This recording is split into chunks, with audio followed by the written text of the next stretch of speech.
You're in Braves country.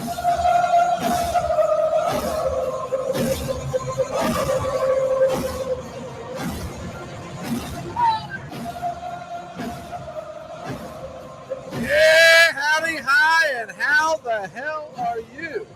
Hope you are having a great start to your week as we get into Braves Country Hot Stove. We're doing this every Monday. I believe I could have my schedule changing, but we're doing this once a week regardless. And those of you listening to us on YouTube, seeing us on YouTube, please like and subscribe. Those of y'all listening to us on the radio, good day to you. And we are going to, and plus anybody that has any questions, any comments, please throw them in the chat. Love to hear your opinion as well. But we are going to go into the off season at hand with your Atlanta Braves.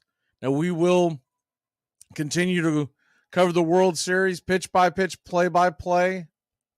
More on that a little later, but let's get into the hot stove for your Atlanta Braves as we are just days away from a lot of this stuff that's going to be hitting the fan. And 5 days after the World Series ends, we are going to have players with the Braves are going to have to make decisions on. You have to make a lot of decisions on these players as you're going to have, let's start off with Charlie Morton has a $20 million option. Still remains to be seen whether or not Charlie wants to play. And there is talk about as well, and rightfully so, that Charlie Morton could do one or two things. He could retire. Well, he actually could do one of three things. One of four if you count the Braves picking up his option. He could retire. The Braves pick up the option as is. He could go to another team, obviously. And then the other big thing would be the Braves could restructure the deal to make it a little more club friendly, maybe in the 15 range and not in the 20 range. And if he's willing to do that, I think the Braves would jump on it. Look, he was an innings eater. We know that he got injured at the end. It was a fluke injury, a sprained finger. He was just out of nowhere.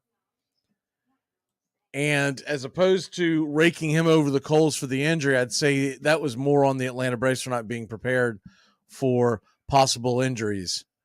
Because to win the World Series, you need a lot of luck, and the luck department gets to the top of the chain when you talk about staying healthy. But also, you got to be prepared when guys go down. You can't be relying on essentially where we were was relying on Spencer Strider and a whole hell of a lot of help.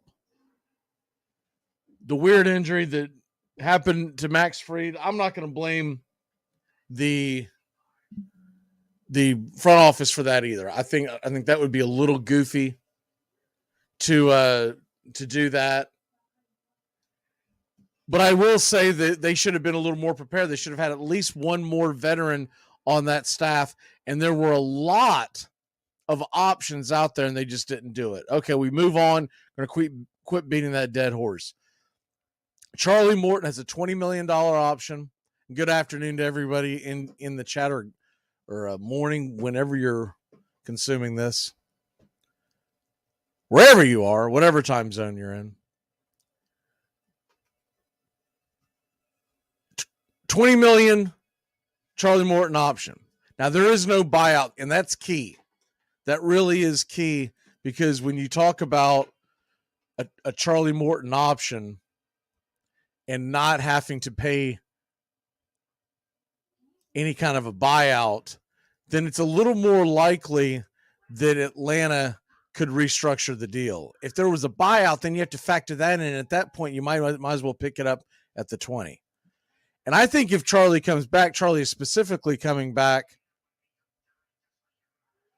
to win a championship, go on a championship run, and he's made a lot of money in his career. I don't know if that's going to make a big deal to him. On what if the Braves say we're going to give you $15 million? He says, no, I want more. Do you really think Charlie Morton's going to go be a mercenary for a team that's not in it? Now, would he possibly go to another contender? That is a possibility, but how many of them are going to go out there and throw $20 million at a 40-year-old? I think $15 million is likely. Remember, when he signed with Atlanta, the first go around, it was for 15. And then Atlanta was enticing him to stick around. I still wonder if he's actually going to play. A lot of signs pointed to him retiring. It really did. You saw him in the interviews. This was even before the injuries. You saw him in the interviews, and he just looked like a guy that was spent more mentally than physically. So I wonder if he wants to go through another grueling season. There could be another option out there, and we have not seen it in a while. The guy that comes to my mind is Roger Clemens. You remember Roger Clemens at the tail end of his career would come in and just basically want to start his season in June? That's another wild option that could be out there. He could be telling Atlanta, look, I don't know if I want to play or not, but I know I don't want to play 162 games. But I'd like to come in with enough time to get revved up, and when you know you're ready to go, that could be that wild option as well. Maybe you also do a deal with him where you say, hey, we're thinking about running a 6-man, not a 5-man rotation. So if we do that, we need more money to play with. Would you come in on a lower rate, and you're such going to pitch once a week? We want to keep you fresh. We want to keep you ready to roll, but you're also 40 years old. We don't want to wear the tread off the tires. That's another option. You don't hear people talking about it, but it is a real option. The other big decision that has to be made, because first of all, Brad Hand, $7 million option, that's not a decision that has to be made. That is not happening. It's a $500K buyout. You're gonna buy him out. They're gonna wish him well. If they were to bring him back, it would be at a much friendlier club price. Brad Hand is not bringing in $7 million value in that bullpen. But the other big one that is out there is Eddie Rosario at the $9 million. And if you poll 30 people covering the Atlanta Braves right now, you're getting almost a 50-50 split. I think there's more of a lean of people believing they're going to bring back Eddie. I am in the minority, the very slim minority, but the minority of thinking that they can do much better on the open market. There was just a lot of things with Eddie Rosario that turned me off to him this year. The fact that he gave away so many at-bats. And I'm not even going to reference the at-bat that he gave away to end our season, or essentially end our season. I'm talking about even before that. He would go up there. He could not. If they want to go off of analytics, let's go off the fact that Eddie Rosario can't hit the high fastball, and he doesn't stop swinging at it. That's the maddening thing. There are some guys that know they can't hit certain pitches, they lay off it. He continues to swing at the damn thing. Eddie Rosario's money pitch is down and in, like a lot of left-handers. It's down and in, and they were dotting fastballs, some in and some out of the zone, up top, out wide, and he was going for it every time. If he did make contact, it was a can of corn over into left field. So I would prefer them to go with more of a youth movement out there, see what sticks, and then if it doesn't work out, you can always assess that at the trading deadline. There's always outfielders out there that can be had at the trading deadline that you could help your team with. But I'm sorry, we had an opportunity, do you remember, to bring Jock Peterson back a couple of years ago on a $7 million option. We decided not to do that, and we're going to pay Eddie Rosario $9 million. I'm sorry, that it doesn't make sense. The other one, I don't think this is much of a head scratcher, but we do know that Snicker and company do love the guy. Colin McHugh has a $6 million club option. It is a $1 million buyout, but I don't see them bringing him back for $6 million. He's not worth it. He's just not. Could they possibly bring him back on a league minimum? Maybe. I would like to see them move on and get younger arms out there. I like Colin. I liked his career. I liked what he did for Atlanta when he first got here. I like him a lot in the booth. I've talked about it before. I think he would be a phenomenal addition. Get rid of some of those other jerkwads that they have in the Braves TV booths. But Colin McHugh being brought back on a $6 million option just isn't an option. Kirby Yates has a 5.75 option. And you can make more of an argument for that because his buyout is 1.25, which means it's a $4.5 million difference. Are you going to get on the open market the value of a Kirby Yates for $4.5 million? Because that's what you're really talking about. You're not really talking about paying him 5.75. What you're really talking about is paying the difference, which is 4.5. Now, if you think you can get better out there, okay. But I would contend that I feel like there's a better than greater chance that Kirby Yates is back. McHugh is gone. Hand is gone. Charlie Morton comes back at a much more reasonable price. And then the big one that this is the one that I'm going to be looking at. You know, we got 5 days to make this decision after the World Series ends. Eddie Rosario, $9 million. And I know a lot of folks still love Eddie and they want to bring him back, and they still remember the glory days of those 2 weeks where he was red hot in October in 2021. You just can't rebottle things sometimes. And I think you're better off moving on. Here are arbitration eligible players. We didn't hit this last week. This is some stuff that we need to address. These are the guys that are going to go to arbitration. Now, the projections were projected by Major League Baseball trade rumors. They came up with these numbers. I cross-referenced them with a couple of others. They were pretty much on the nose. Some of them were a tad high, some of them were a tad low, but all in all, I'm going off of these numbers. AJ Minter would come back at 6.5. I think they absolutely do it. Max Fried, 14.4. They absolutely will do that. Yanni Chirinos, $2 million. I don't believe they bring back Yanni. Yanni was, come on. I see the question about Eddie's buyout. Eddie's buyout, once again, is nothing. He has no buyout.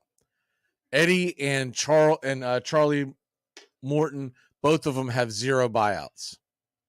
They either pick them up or they don't pick them up. Now, these arbitration eligible players, you either go to arbitration or you let them become free agents. There is no buyout in these. So AJ Minter 6.5. Max Fried is 14.4. Yanni is 2. I'm sorry, but you got to kick Yanni out. There's no way in hell. 2 million for what? I mean, he was batting practice at best. Michael Soroka, 3 million.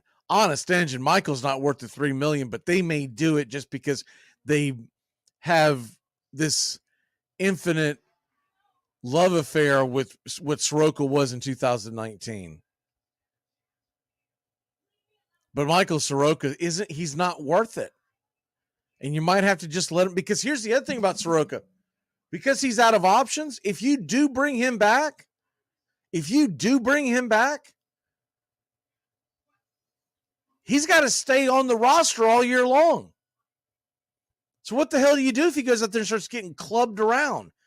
Then you've essentially just wasted that money. I'd let him go to free agency. I may try to bring him back on a prove-it deal. He may get a better deal elsewhere, and fair enough. We'll see you. But he has not been worth 3 by any stretch of the imagination. He had a 6.4 ERA last year in the majors. He was pretty decent in the minors, but that doesn't do you any good. I do believe that the Michael Soroka will get picked up. Someone's going to give him a chance. Now, at what rate, that'll be the key. If he thinks that he can stay in Atlanta and make just as much money in Atlanta as anywhere else, he's going to stay in Atlanta just from the comfort level and the fact that he knows their doctors, et cetera, et cetera. I don't think he's in a situation where he believes that he needs a change of scenery to become a better pitcher. I don't think would be in his mindset at all.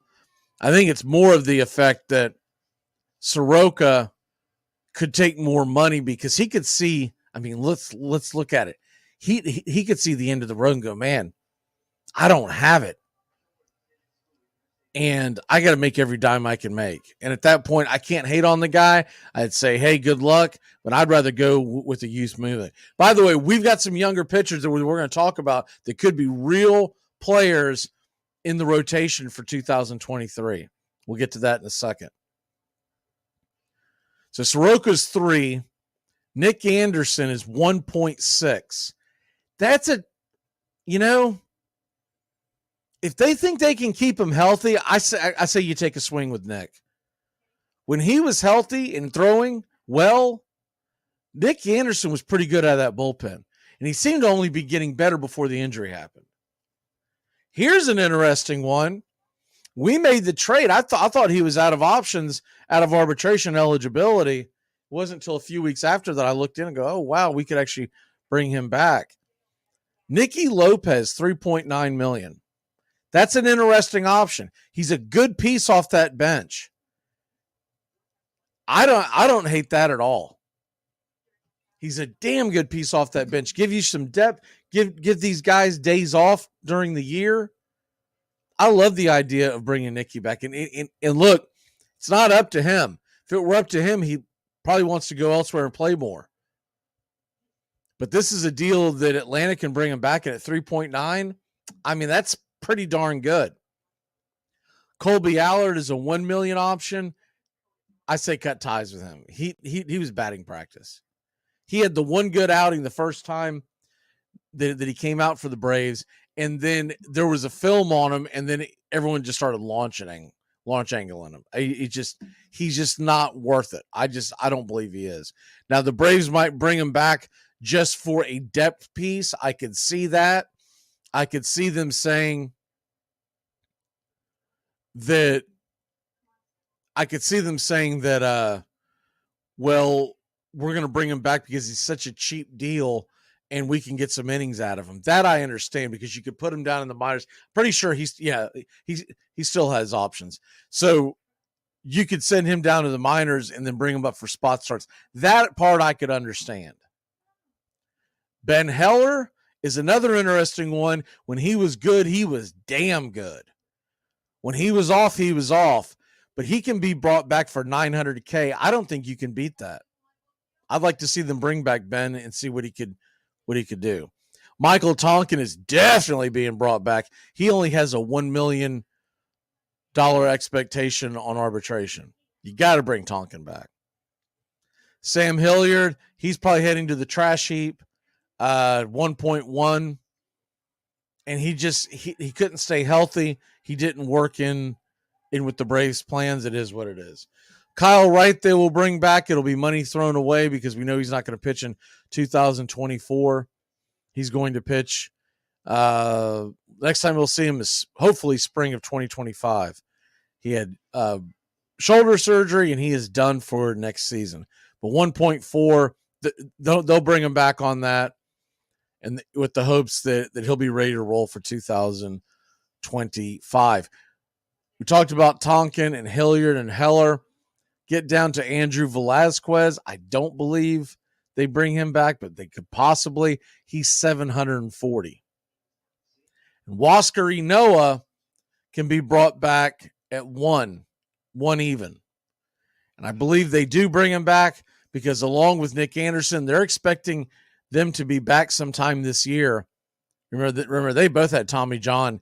They'll both be back sometime this year. And when you have an opportunity to bring those guys back, they could help spell. I really believe that Ynoa at this point is a guy that's more likely to be in the bullpen and not in the starting rotation. He never really developed that third pitch, and how the hell is he going to develop it when he's injured? So I think he's going to come back out with his fastball slider, and that's essentially what you'll see from him. And then he might develop into a starter later in his career, but this year, to get something out of him, I think you really have to expect that he's going to be a bullpen piece. Ian Anderson, that'll be an interesting one. They'll hope to have him back. They'll hope to have him back in the rotation sometime midway through the year. And we all remember how good Nick Anderson was. We all know how good Nick Anderson was.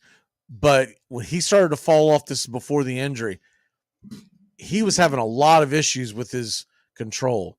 Now, a couple of years away from the game, gets a chance to reset himself. Who knows what we'll get from him?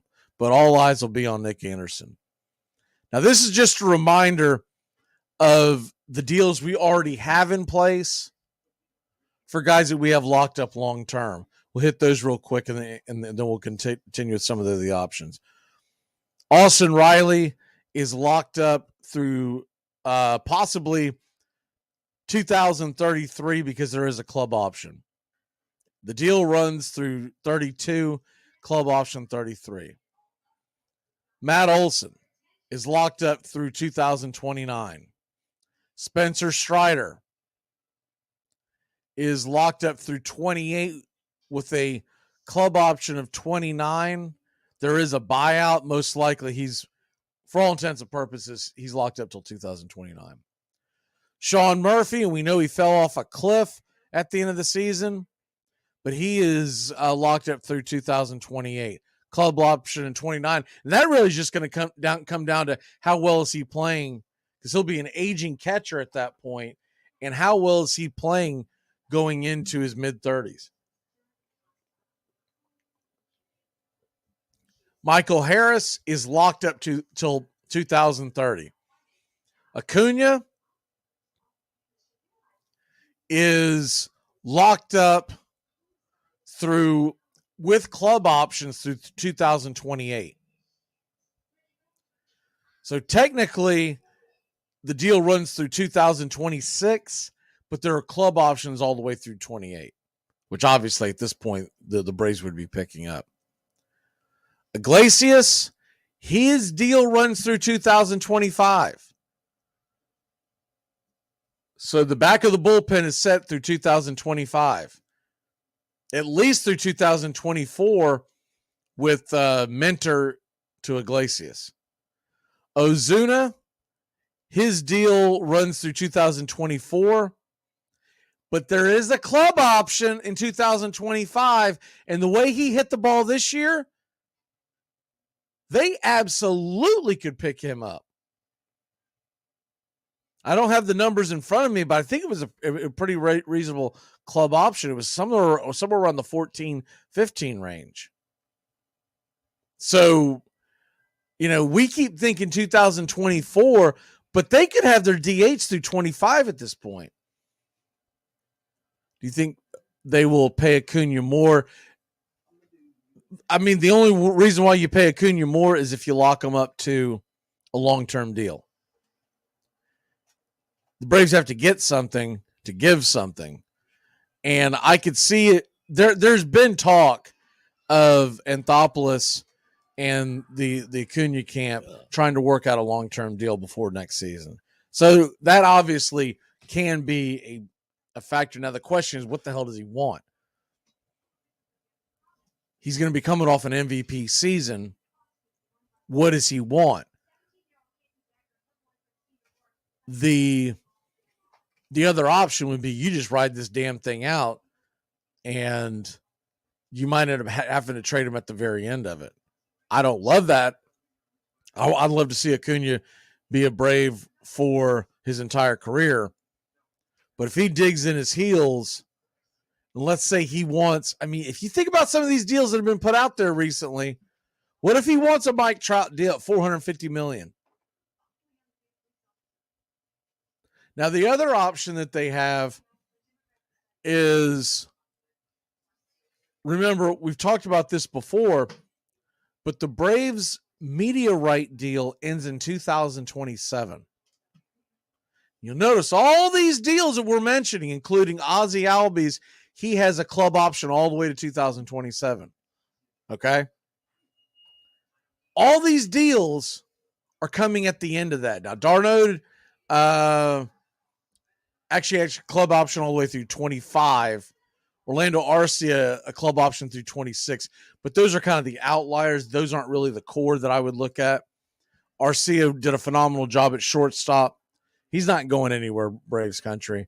At that current number, he has got what has he got? $5 million through 25, and then the club option. You're not getting a better deal than that at shortstop.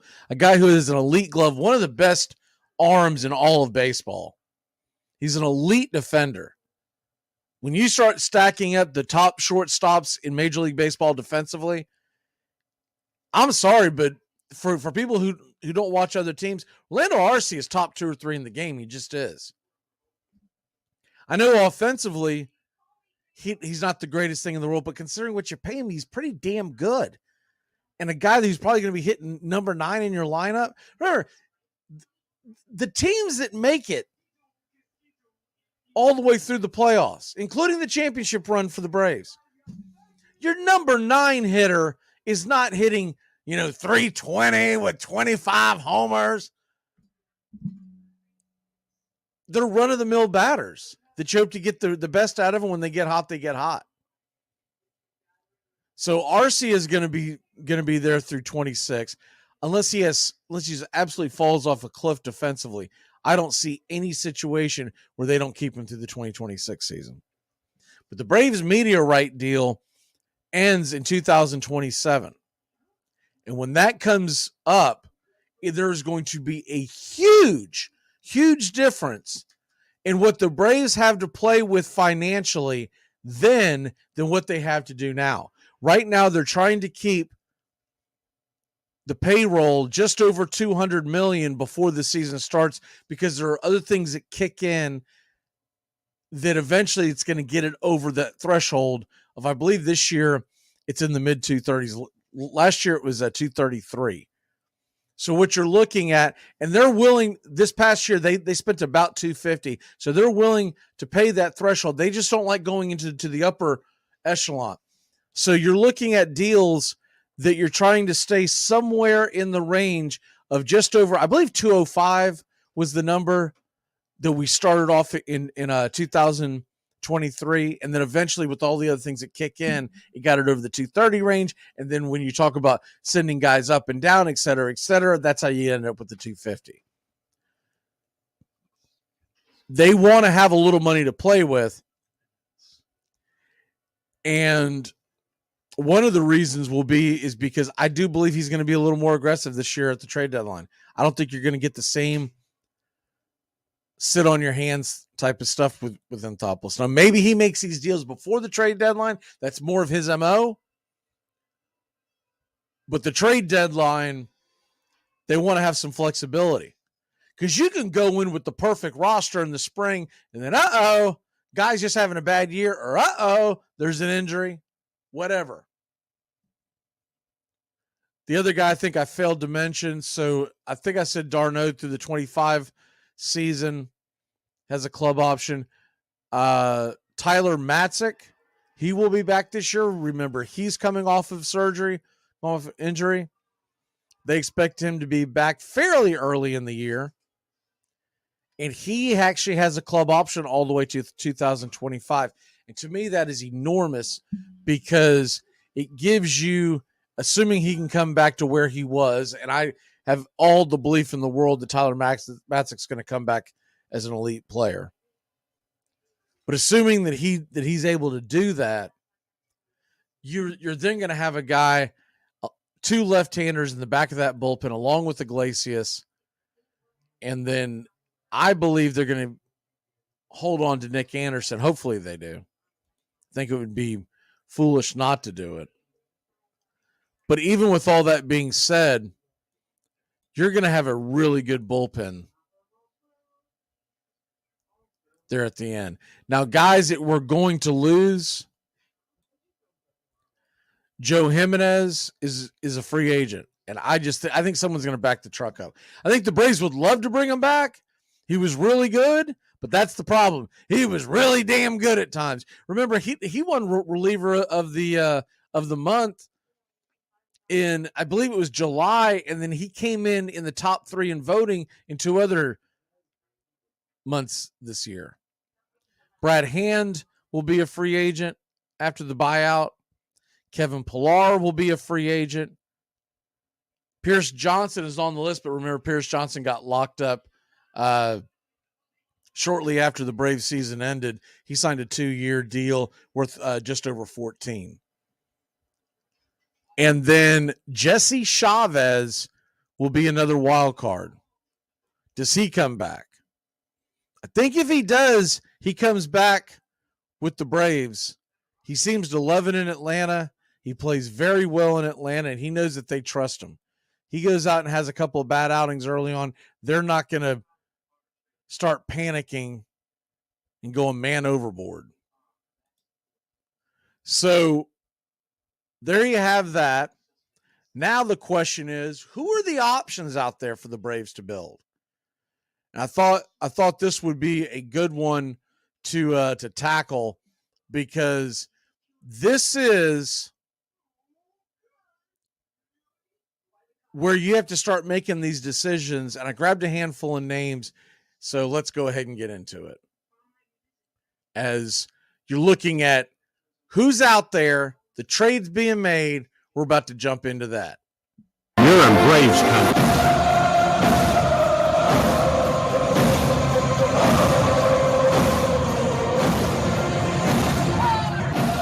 All right. Who can the Braves bring in with reason? Now, I'm not going to lose my mind and start talking about Shohei Ohtani. Yeah, let's make a trade for Aaron Judge and put him in left field. I'm talking about realistic options. There's always that one thread that you'll see during the offseason. You're like, this guy is just trying to get clicks. But the funny thing is, there'll be like a handful of fans that'll run with it, and then they'll come at me and go, hey, I saw where this and I saw where that. And I'm like, well, that a creator needs to be drug tested. All right. One name I want to throw out there before we get into all the options that I don't want to overlook, that is in Braves country right now. Hurston Waldrop is a real option to hit our starting rotation at some point in 2023. I don't think he'll break with the team, but he was phenomenal last year. He is unbelievable talent. I would just tend to think that they're going to take baby steps with him and make damn sure that he can mirror what he did and maybe grow a little bit. Because when you take him from the minors, he went rocketing through our system. You take him from the minors and you shoot him all the way up into the major leagues. The game is a different game. The talent, the experience, you have it. The environments. But Hurston Waldrop is an absolute option for folks who didn't see him pitch. I watched a few of his games this season. He's impressive. He was first round pick at the University of Florida. He was one of the guys that they rode all the way to an incredible regular season. They didn't do much. They couldn't finish the deal. I can't say they didn't do much. They actually had a good postseason, but they couldn't finish it off. But Waldrop he is impressive. So he is someone I do want to circle because I believe that he could be an option at some point in the season. Another guy that is obviously, now this guy has a real opportunity to be the part of the discussion of the starting rotation as we break for camp, and that would be A.J. Smith-Shawver. A.J. Smith-Shawver, the SSAJ as I like to call him, he was so damn impressive. And it seemed like every time they put him in a big spot, he performed. I still say he should have started Game 3 against the Phillies. He's got stuff that plays, and he's going to be phenomenal, and I look forward to his career. He is only 20. He'll be 21 next year, but he's got such a live arm and a fastball that pops. And you have to look at some of the real stuff that is going to be going down with the Braves this year. We don't have Kyle Wright. That's number one. We could be without Charlie Morton. So you're talking about a starting rotation. This is assuming that there's not a trade made in the offseason. There have been a lot of folks who have been hinting that we could get a big trade in the offseason and we could get some stuff and we could give some stuff up, mainly being the fact that Max Fried is going to be a free agent at the end of 2024. I'll hate to see him go, but if they get a guy with more control, you got to understand it. He'll be 31 going into 32 years old when Max Fried hits free agency. And it normally just doesn't work out well. It just doesn't. Look at the money that the New York Yankees wasted on Carlos Rodon, and they got nothing out of him this year. Now, yes, you can turn around and say, hey, what about Garrett Cole? And he's been damn good. But look at the money that was turned around and given to an aging pitcher like Max Scherzer. Holy cow, was that money thrown away. So the real scenarios that are most likely going to play out, as long as Anthopoulos is our general manager, I believe he's going to continue to invest in the younger players, especially the really young, proven pitchers like a Spencer Strider, and the younger position players that will continue to develop, and you don't have worries about wear and tear. Guys like Michael Harris, they'll grab them young and say, hey, if you want to make life-changing money right now, we'll lock you up. But there's not going to be a lot of pitchers that come along that way. And there's a very good look, let's say we stand pat and we keep Max Fried and we don't move him for someone who might have a little more control, your starting rotation next year as we speak is Freed, Strider, Bryce Elder, and who the hell knows. And that's why I think SSAJ is going to get a very good opportunity. And now look, he's got to come ready. He's got to deliver well in the spring. But outside of that, we're talking about opportunities for him to be in the starting rotation when we break for camp in late March. Now, here are some names that they could make some moves with. A guy who's been talked about being moved several times,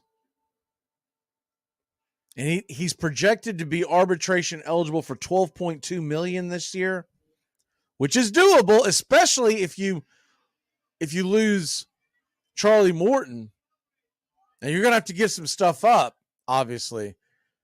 But the Cleveland Guardians have been talking about moving Shane Bieber, or there's been talk of the Cleveland Guardians moving Shane Bieber for quite some time, and he is elite. He would be a game changer in that rotation. The White Sox, Dylan Cease. I think you have to give a little more to get Cease than you would Bieber, just because Bieber is much closer to free agency. The Tampa Bay Rays and Tyler Glasnow. Tampa Bay doesn't tend to take their guys all the way to free agency, and they may want to move Glasnow, who, look, when he's on, Glasnow is one of the best right-handers in baseball. What you would have to give up, that's the conversation. Boston Red Sox have Nick Pivetta. I'm not as big a fan of his because I really feel like he's a guy that come postseason, he's more of a guy that's going to be working long relief. And if we're going to flip the switch on a big trade, I got to have a guy like a Shane Bieber or Tyler Glasnow, even a Dylan Cease, that's going to change the game. Cleveland's also talked about, because he's coming up for free agency, is Cal Quantrill. Quantrill's pretty solid pitcher. He's not a guy that's going to all of a sudden make you a World Series champion because he's on your roster, but he is a guy that's going to go out there and pitch a good game, and he's not going to go all Bryce Elder in a game 3. The one that was out there that I think is probably off the table now because of the injury to the rest of the rotation. Remember, Woodruff went down and is having surgery. Corbin Burns is one that talked about it, but the problem is if Milwaukee trades Corbin Burns, they are essentially telling their fans who are thinking about buying season tickets, all right, it's over. Corbin Burns is more likely to get traded during the season near the deadline. That's just a PR move, right? Because if you're a fan of the Brewers and you're thinking about buying season tickets or just a bulk of tickets as the season goes on, and you already know that you're missing one of your big bullets, and they trade Corbin Burns, you're less likely to go all in and buy a bunch of tickets and say, all right, let me go see this team waller around and maybe win 75 games. So I think Milwaukee probably holds on to Burns, but they do trade him at the deadline. And he will be a hot commodity at the deadline. Remember, he won the Cy Young, was it 2 years ago? Here are your free agencies out there, free agents that you can take a look at, and a strong look at. Blake Snell, but I believe he's going to be asking top dollar. And Blake Snell had probably a Cy Young year. I would assume he's going to be the National League Cy Young winner. And that is a bad time to sign a guy at his Cy Young year. Not to mention the fact he's about to turn 31. He turns 31 in about a month. A little over a month. He's going to want a 5-year deal. He's going to want 150 to 165 million. He's going to be really good the first couple of years of that deal, and then what are you going to have? So I don't think it's realistic to think that Blake Snell is going to actually go out there and sign anywhere that's not. I mean, I'm going to be honest with you because it doesn't seem like that they have any kind of a spending cap. Blake Snell's probably going to be a Philadelphia Philly. And that would seem about right because I have not liked Blake Snell for a long time because some of the stuff that he said during the pandemic about how he didn't want to play because he wasn't going to make enough money and all that me stuff. So it would be perfect for Blake Snell to get on the same damn team as Bryce Harper. But he's a bad dude when he's on, man. And he was on this year. Other more likely, realistic free agents. Here you go. Jack Flaherty, not a big fan of his. I really feel like he is just batting practice at this point of his career. A guy that I like a lot, but my question is, and I haven't seen a real strong prediction as far as where he's going to end up at, as far as money-wise. Seth Lugo is going to be a free agent. And you might remember Seth Lugo as the starter for the Mets. And we have some good years and have some bad years. But this year, as a starter, because a lot of time, I mean, most of his career, Seth Lugo was a bullpen guy, and then they would have a spot start. He'd do really well in the bullpen and then have a spot start. And every time he had a spot start, it seemed to fall apart. But this year, as a starter for the San Diego Padres, really is dumbfounding. How the hell did this team miss the playoffs? They had a pitching staff, man. God bless. And they've got talent on offense. Seth Lugo had a 3.57 ERA this year. Seth Lugo, see, what was his whip this year? Seth Lugo, by the way, had 8.6 strikeouts per 9. That's pretty damn good. His whip was only 1.2. So he was keeping traffic off the bases. He was striking guys out. Now here's the kicker with him, and this is the big wild card with him. Seth Lugo is about to be 34. He's going to be 34 in 2 weeks, just over 2 weeks. So he's 34. How long of a deal is Seth Lugo looking for, and how long of a deal would Atlanta be willing to give him? I would tend to side with I could go with Lugo if it was a 2-year deal. 3 would be stretching it, but I think that's what he's going to be looking for. You talking about a 3-year deal with the guy that at the end of the deal is going to be 37? That's really iffy. But Seth Lugo may want to come to Atlanta. Might give him a somewhat of a hometown discount. He is from Shreveport, Louisiana. Even played college ball in Louisiana. So there could be, kind of like Charlie Morton giving the Braves a discount, there could be a discount and a realization that, hey, if I come on and I pitch well, I could get more than just a 2-year deal out of this. Now, these are pie in the sky. Well, Michael Walk is another one that's out there. He is, I don't hate what Michael Walker brings to the table, but I feel like he has seen better days. Walker this year, I mean, it really is unbelievable. Walker, another San Diego Padre with an ERA of 3.22. Michael Walker, what was his WAR this year? 2.4, so solid. Michael Walker really had a good season, and his whip this year, man, 1.16. He had 8.3 strikeouts per 9. Michael Walker is 32 years old, so he's a little younger. But you just never know where you're sitting at 32. and it's a solid 32. He doesn't turn 33 till July.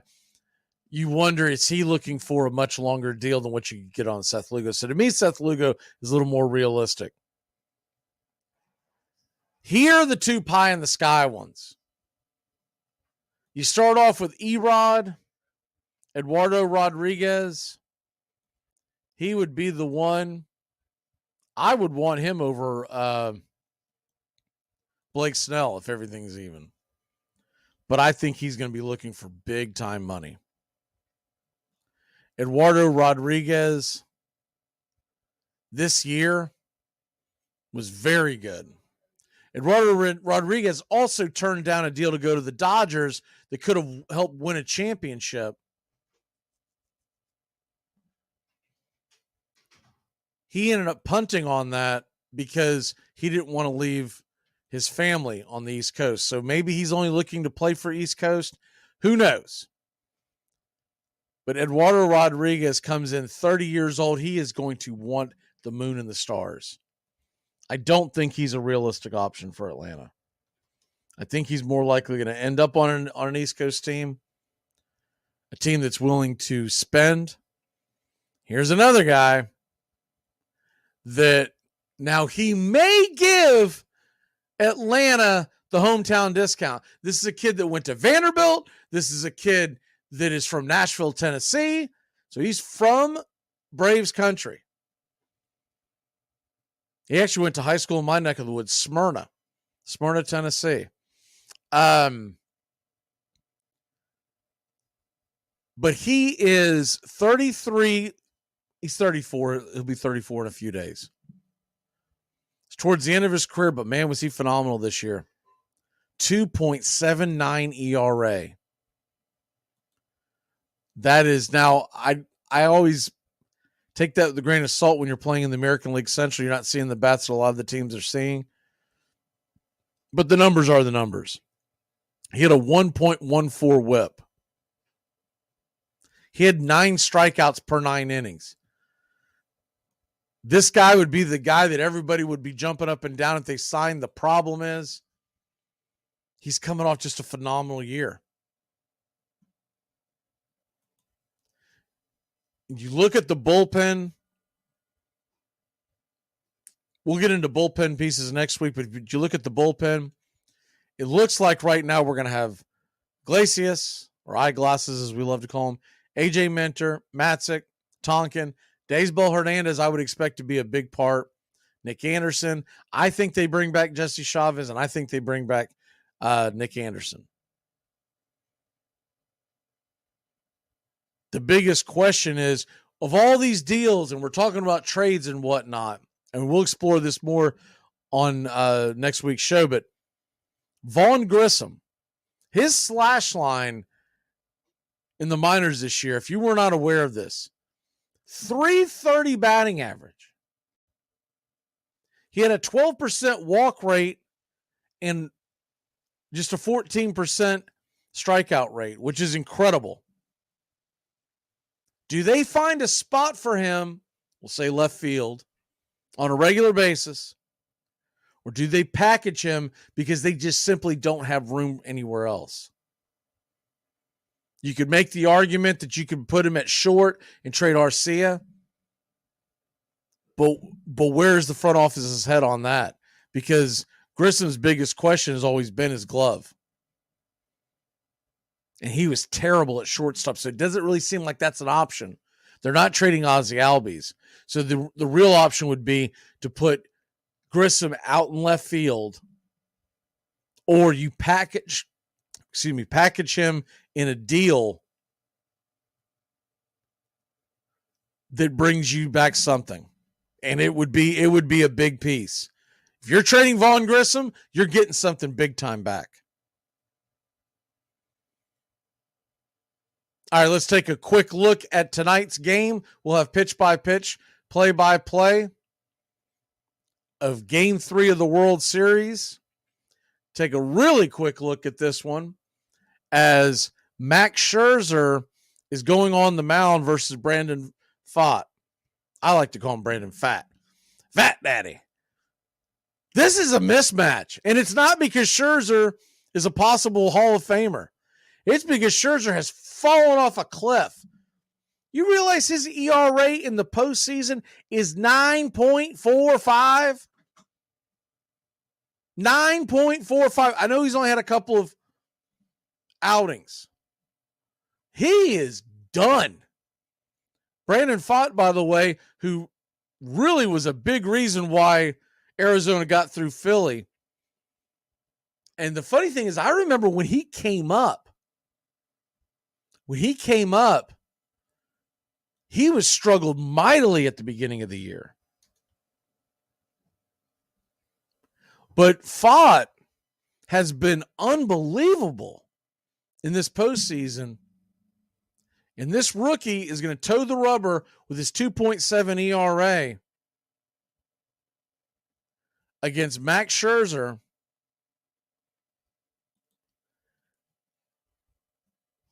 And look, I picked Arizona to win this series at the beginning of the series. Nothing has happened for me to change that. I think when you look at the fact that Scherzer's taking the mound tonight and Pfaadt's on the other side, I've got to go with Arizona winning this game. I think Arizona wins this game. I'm going to take a higher scoring affair. It's their first World Series at home in quite some time. Crowd's going to be jumping through the roof. Give me Arizona to win this one 7-3. My pick to click, I'm going to go with Corbin Carroll. I know it's low-hanging fruit, but I love watching that kid play. Man, he is fun. He can absolutely just fly.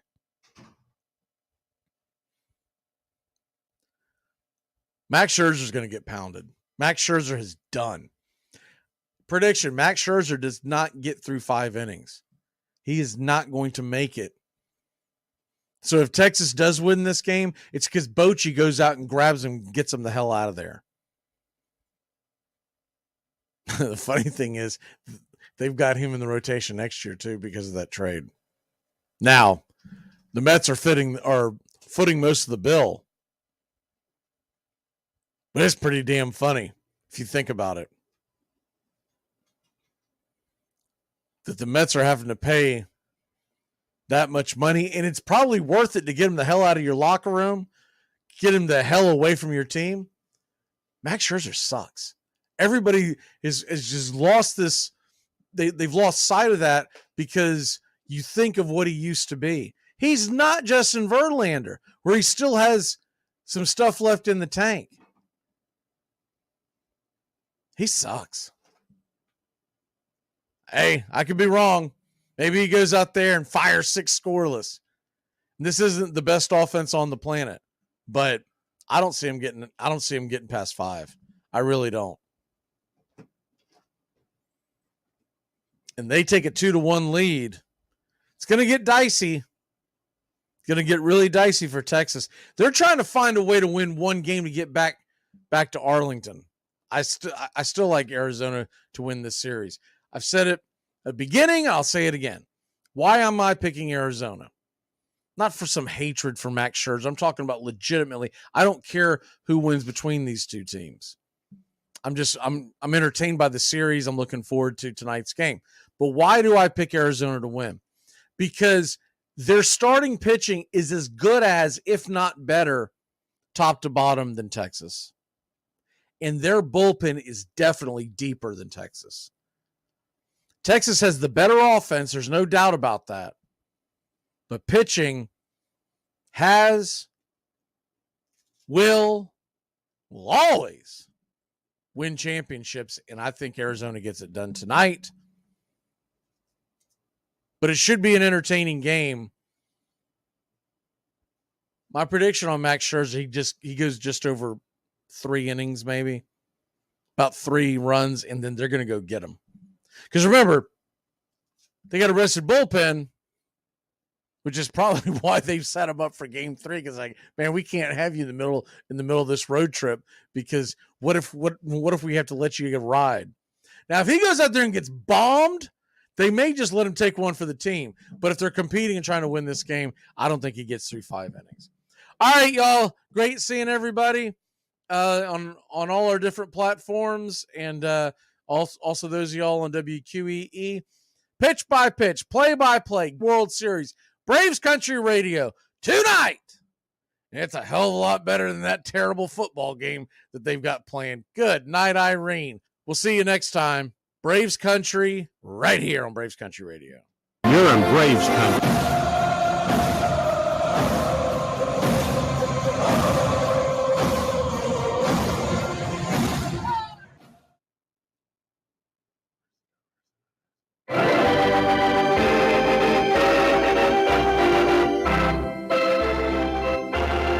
Hey, howdy, hi, and how the hell are you?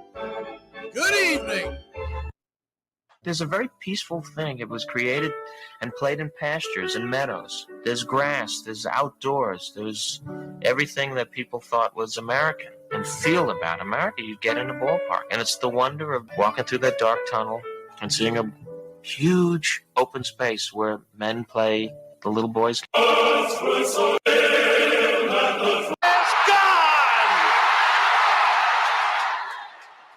Oh, say can you see by the dawn's early light what so proudly we hailed at the twilight's last gleaming, whose what stripes and bright stars through the perilous fight o'er the ramparts we watched were so gallantly streaming, and the rocket's red glare, the bombs bursting in air, gave proof through the night that our flag was still there.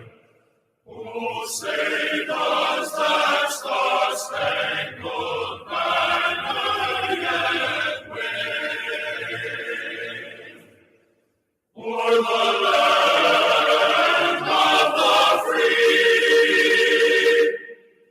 and the home of the brave? Play ball.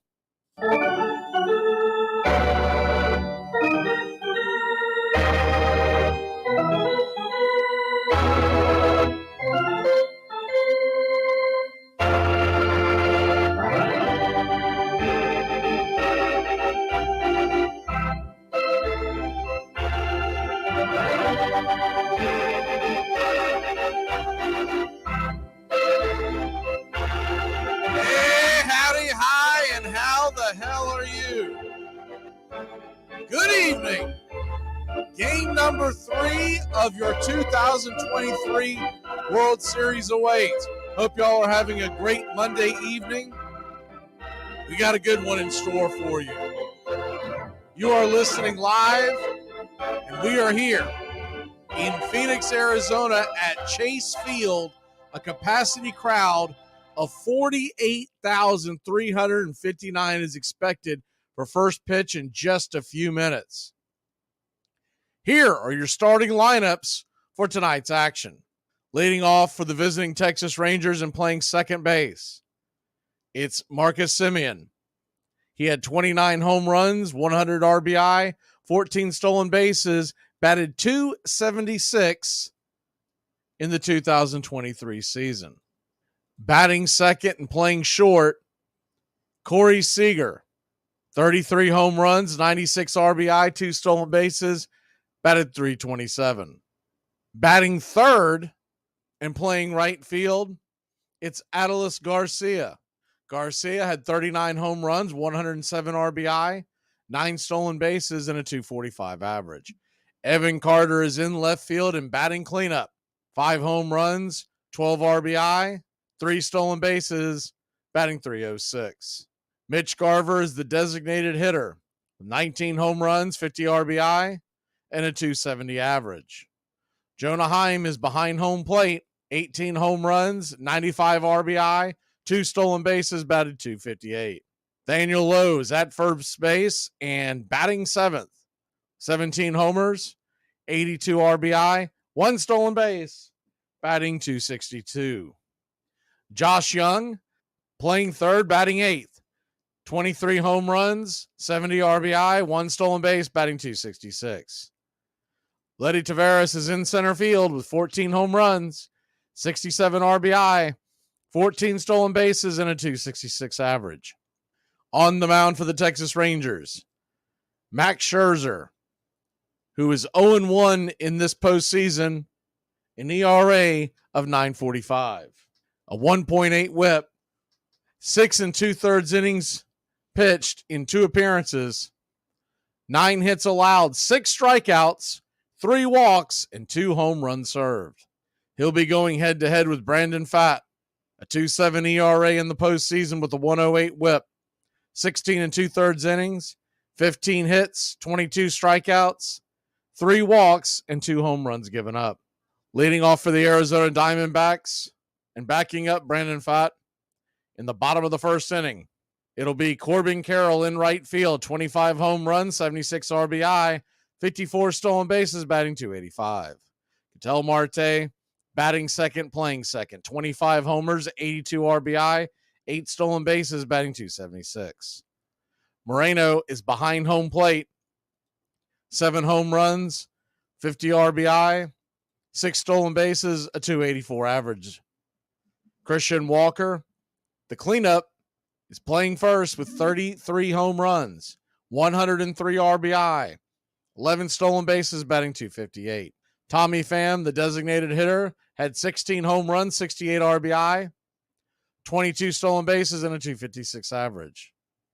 Lourdes Gurriel is in left field with 24 homers, 82 RBI, 5 stolen bases, and a .261 average. Alek Thomas is in center field, 9 home runs, 39 RBI, 9 stolen bases, batting .230. And Evan Longoria is at third base with 11 home runs, 28 RBI, and a .223 average.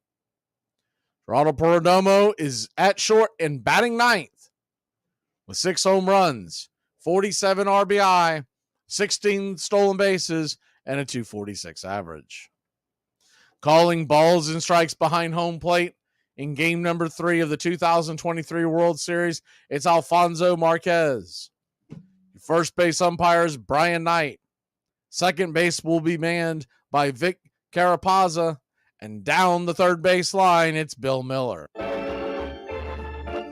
Welcome in. The first pitch from Brandon Pfaadt is a strike up high, swing and foul back by Marcus Semien. It's 0-1. The 0-1 pitch from Pfaadt rocks and fires, and it's off the plate wide, 1-1. Good evening to everybody. We'll do roll call in the middle of the first inning. Righty-righty matchup. Brandon Pfaadt and the Arizona Diamondbacks wearing their home whites. The 1-1 down and in. 94-mile-an-hour sinker misses.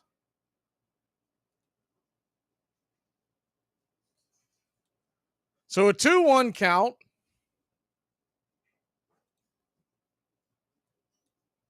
Pitch on the way, off the plate wide, 95-mile-an-hour fastball misses. It's 3-1. He's gone fastball, sweeper, sinker, fastball to start the at-bat. The 3-1 pitch on the way from Brandon Pfaadt. Swing and pops it up high in the sky.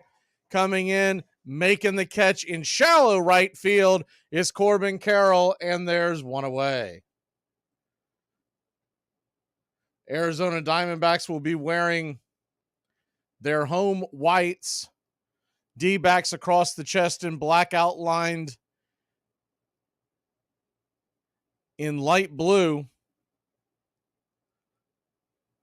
They're going head-to-head with the Texas Rangers wearing their home grays in the blue tops.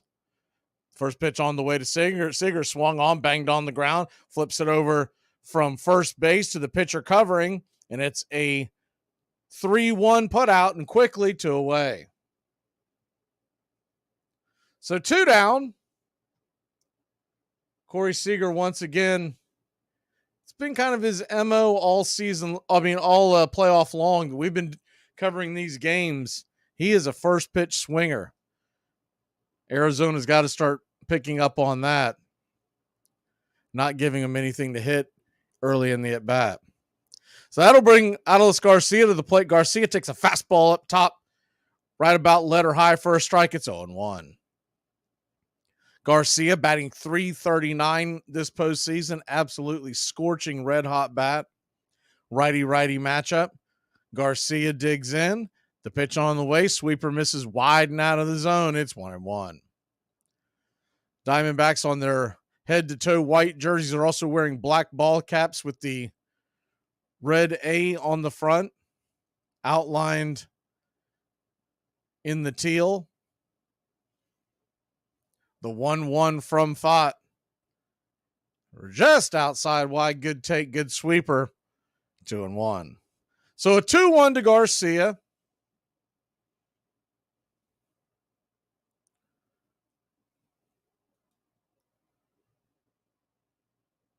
The 2-1 pitch, swing, and pops it up high and deep into center field.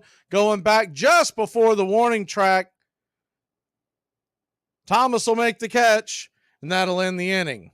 3 up, 3 down to get us going here in the top of the first. We'll head to the bottom of the first. 0-0 your score. We'll be back in a flash for roll call.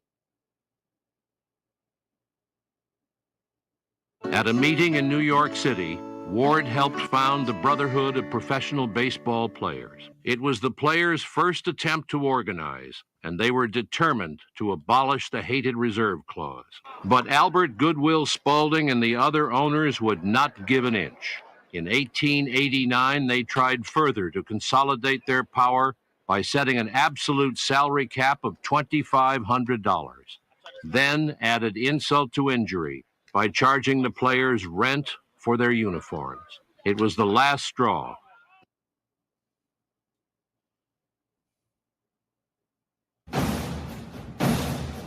Get this bus moving. Stop. Come back. Too late. Roll call! Yeah! Roll call! You're in Braves country. Good evening, y'all. Time for a little roll call. See who's in the chat. If you haven't already jumped in the chat, please jump in and say hello. Good evening, Goat. See Gary in the chat. Jameson, Airline, Keith. Thought I saw a couple others, but maybe that was it. If we're missing anybody, please chime in and say hello. Hope to bring you pretty good game tonight. Goat says took Arizona tonight. Yeah, I think you got to. I'd be shocked if we don't get a good game from Fott. I think the biggest question of this entire thing is what are we going to get from Max Scherzer, who's been terrible so far this postseason. That doesn't mean he's not going to come out here and fire a gem tonight. I got to see it to believe it. Corbin Carroll's going to be leading us off tonight. Carroll.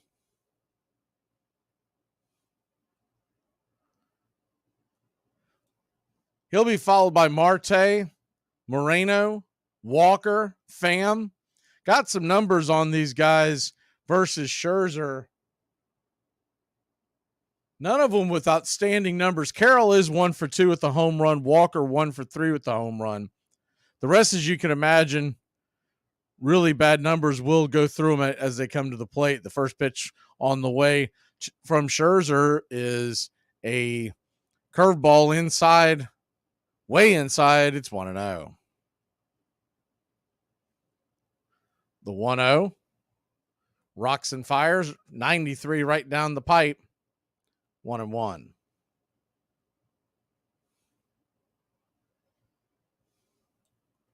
The 1-1. Down and in. I think he was trying to go with the cutter, and that missed way inside the zone.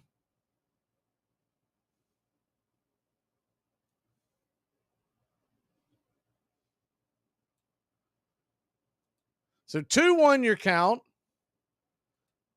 Nobody on, nobody out. The pitch on the way. Inside. Did he go around? They're going to check down the line. They're going to say that he did. Not sure about that one, but nonetheless, it's 2-2. Evening up the count at 2-2. Righty-lefty matchup. Standing on deck is Ketel Marte, the 2-2 pitch. Swing, and that ball's chopped over towards short. Seager's got it, fires it over to first. 6-3 put out, and there's one away. Good hustle by Seager. He knew he had to get Carroll in a hurry. Carroll can fly down the line, as we've talked about. So that'll bring Ketel Marte to the plate. Marte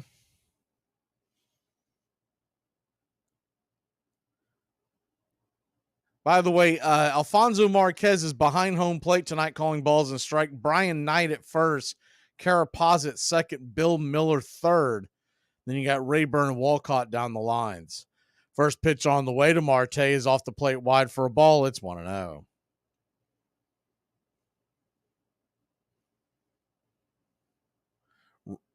Righty-lefty matchup. Marte, the switch hitter, the 1-0 pitch off the plate wide. It's 2-0. So a 2-0 count. You know, the other thing that I'm curious to see here, if you remember the last time Scherzer was on the bump, is the 2-0 pitch, outside wide, ball 3. He got in trouble early, and they were quick to come get him. Now, he may have a little longer leash because it's a tied series and only the third game of the series. 3-0 pitch, 94 miles an hour, just kisses the black. It's 3-1. But it's interesting that Bochy, who normally is very old school, he was not playing around. As soon as Scherzer started showing chinks in the armor, he went and got him. The 3-1. Inside, ball 4. So Ketel Marte gets the walk, and I love this. He sprints down to first. You don't see that very often anymore. He dropped the bat and was uh-ohs and elbows all the way down the first base line. Runner on first. 1 out. That'll bring Moreno to the plate. Moreno takes the first pitch inside for a strike. It's 0-1. The 0-1.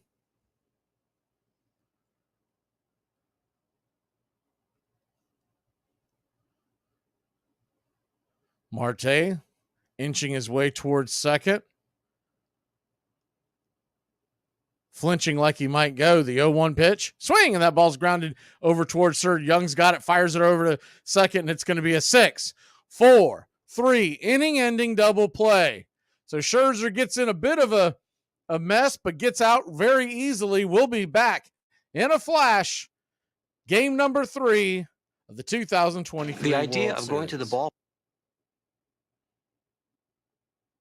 There's a somebody out there for everybody. And the person for you is a psychiatrist. Larry Bird never had a bad season. 3-time MVP consecutively. Only player in NBA history to do that. Only small forward to average 10 rebounds for his career. He's the only one. No flaws in his game. His peak was incredible. 24, 10, and 6 are his career averages on damn near 50, 40, 90 shooting splits. So not only was Larry a great scorer, but he was also a great facilitator, great passer, solid defender, and he was a hell of a rebounder. No flaws in his game. Now, if you want to crown them, but they are who we thought they were, and we let them off the hook. Comiskey's first baseman, Chick Gandil, a former hobo and one-time club fighter, was tired of it. He was nearing the end of his career and wanted one shot at some really big money. For the right money, Gandil let it be known, he would be willing to talk some of his teammates into throwing the series. There was nothing new in working closely with gamblers to throw games. Many players supplemented their incomes that way. The brilliant infielder Hal Chase had made something of a career of it. But throwing the World Series was something else again. Still, Gandil was determined. And now the right money was found. An ex-boxer, Abe Attell, and Sleepy Bill Burns, a one-time White Sox pitcher, served as go-between. But behind it all was New York's most notorious gambler, Arnold Rothstein, who was said to be willing to bet on anything except the weather, because there was no way he could fix that. You're listening to Braves Country Baseball on Braves Country.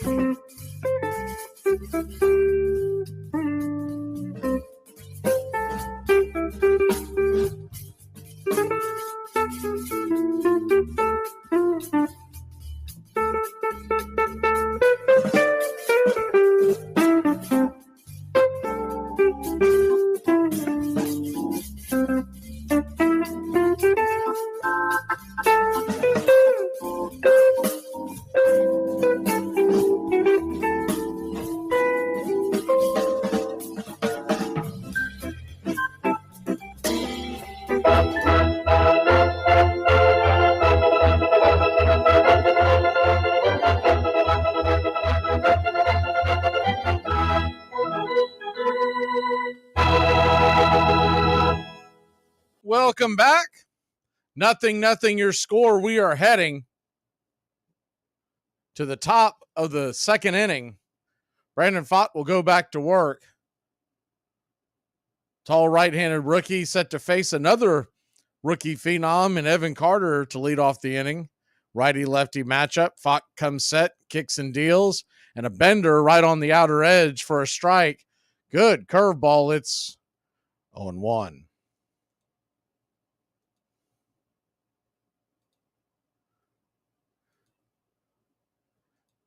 The 0-1 swung on, and that ball is rifled into right field, down for a base hit, into right center, Cutting it off is Carroll.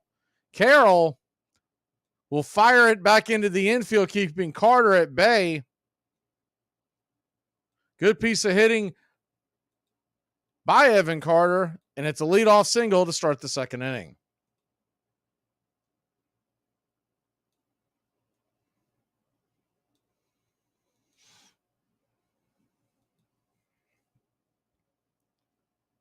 So that'll bring up Garver to the plate. Garver will take the first pitch. They're going to say that was low. Looked like it hit the zone right there at the knees. That's 1-0. Pfaadt starting them off with the sweeper. Righty-righty matchup. Carter with speed. Leading off of first. The 1-0 from Pfaadt. Kicks and fires. Swing, and that ball is rifled down the left field line. Just foul. It'll slap up against the wall harmlessly as a long strike, and it's 1-1.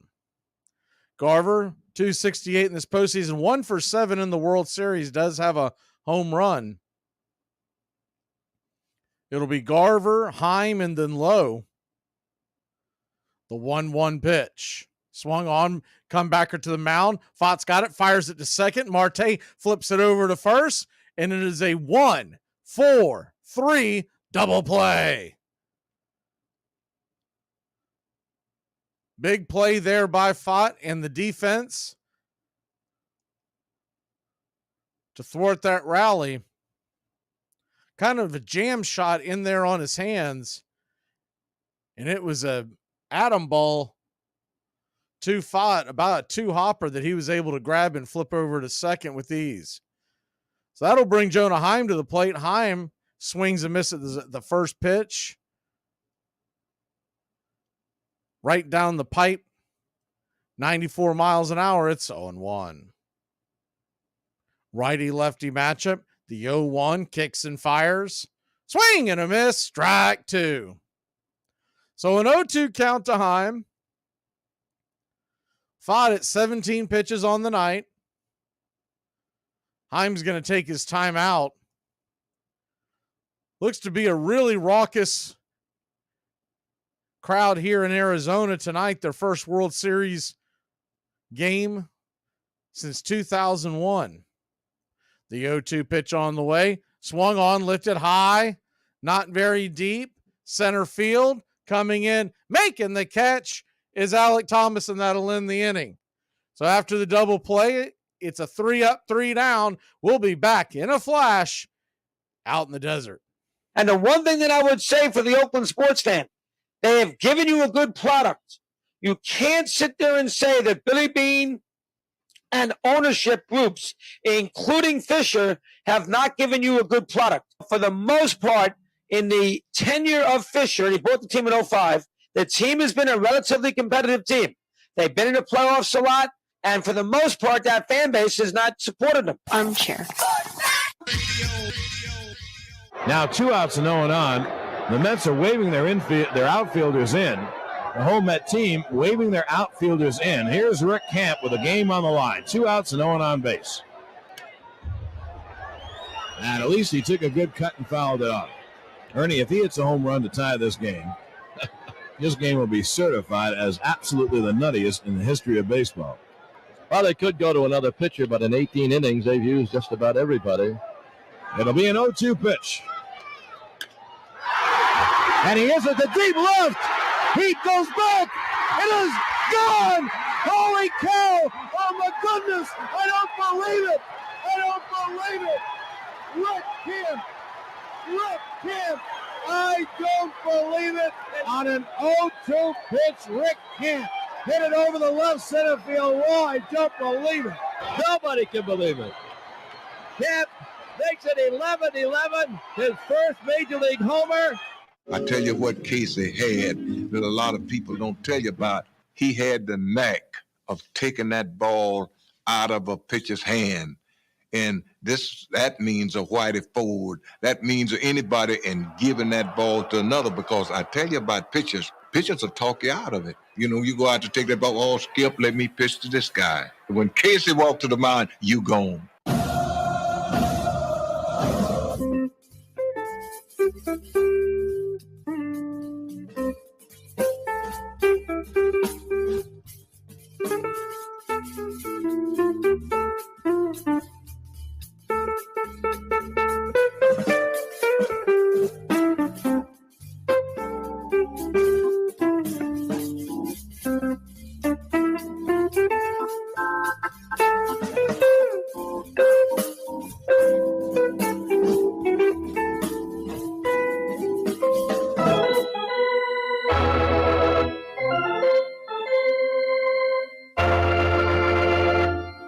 Welcome back.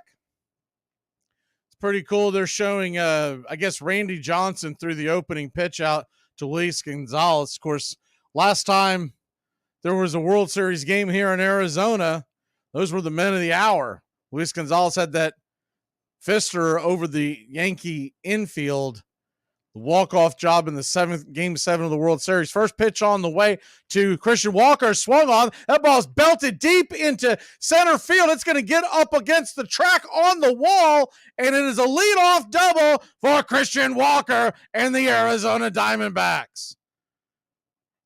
That ball got way too much of the plate, and he gave it a ride. I thought it was going to get over the wall and into the drink out there. Remember, they've got that pool out there in Arizona. I always wanted to go see a game out there. You imagine sitting out there in the swimming pool watching a baseball game?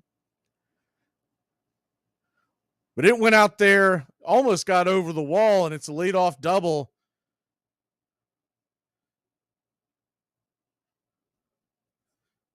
To get things going here in the bottom of the second. So Scherzer had a quick first inning, but was aided with the double play. Now, Tommy Pham's coming to the plate, and Pham has not done well against Scherzer in his career.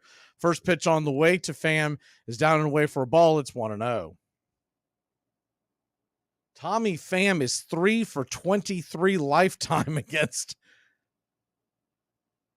Scherzer. No home run, so to say the least, he's owned him. The 1-0 pitch, righty-righty matchup on the way. Swung on. That ball is laced into right field. Not this time. It's going to get down for a base hit. Christian Walker's coming around. They're going to send him. He's going to be out at the plate. One heck of a throw by Adolis Garcia. Probably shouldn't have sent him, but they had him going all the way around. On the play, Pham goes to second. They'll switch spots, but there's one away. Was a little surprised that they were sending him. Garcia's known for a good arm. Walker didn't look like he had a very good jump either. It was going to take a darn near perfect throw, and that's exactly what they got, a one-hopper gunned him down. And what in the hell is so the third base coach pulled a Ron Washington. He was windmilling him, and about halfway down the line, tried to slam on the brakes on him. By that time, Walker was already on his way. First pitch on the way to Gurriel is bang foul down the first base line. It's 0-1. I mean, you cannot put the brakes on a guy once he's about halfway down the first base line. They're showing the replay again. He's windmill. He's cutting third. He gets just about halfway, and he tries to put up the stop sign. You can't do that. The 0-1 pitch swung on, pops it up. Can of corn high in the sky. That'll be an easy out. And a bat at bat by Gurriel. There's 2 away. So 2 down.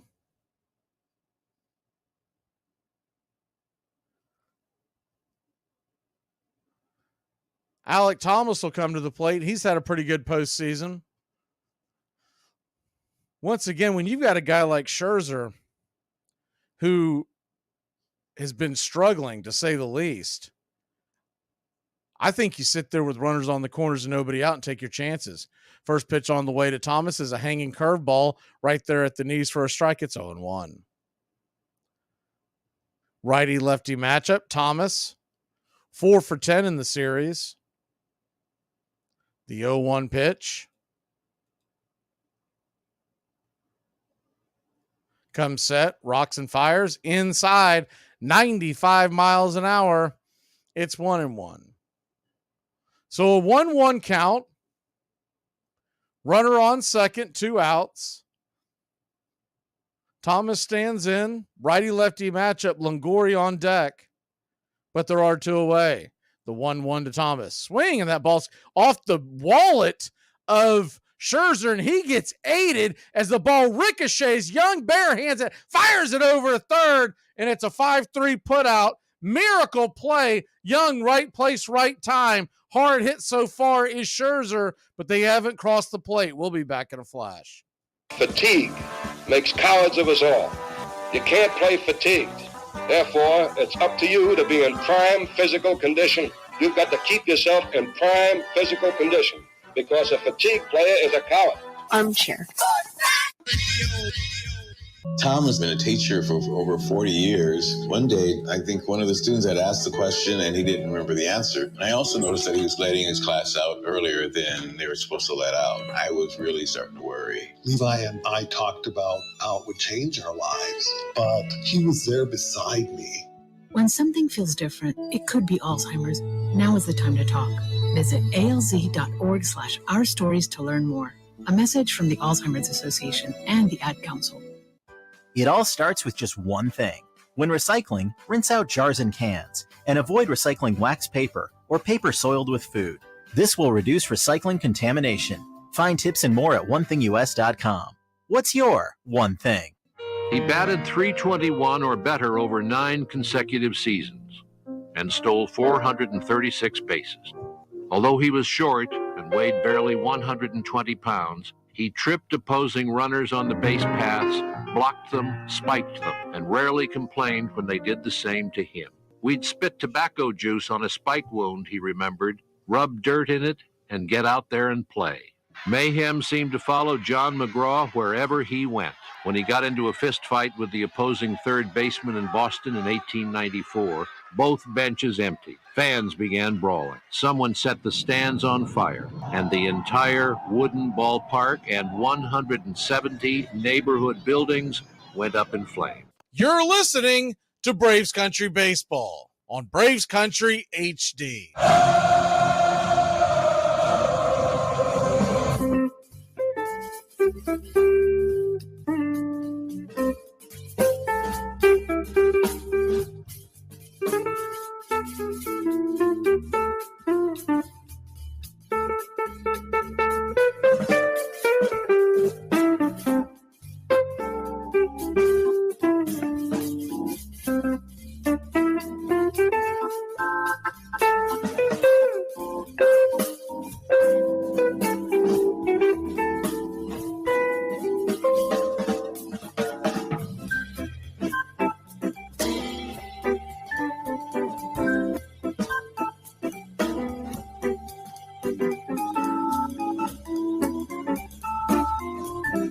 Welcome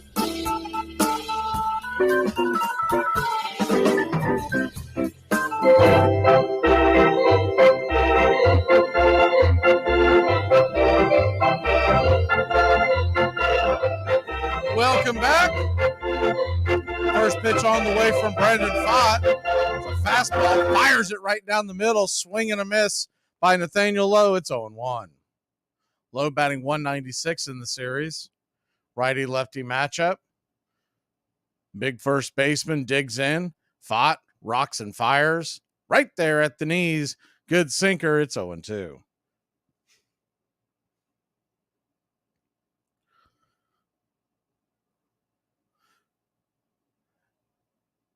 Standing on deck is Young, who just made that incredible play from third base, the 0-2 pitch. Swing and rifles it back foul. It's 0-2 once again. Max Scherzer was bailed out by a scalding line drive that came off his wallet and went straight to third base quickly, mind you, and right into the hand of Young. The 0-2 pitch right there at the knees, bottom of the zone, but called a ball. It's 1-2. So far, home plate umpire Alfonso Marquez not giving the low strike. He does not tend to do that. He more lives top of the zone. The 1-2 pitch swung on, bang foul off the plate. We'll do it again.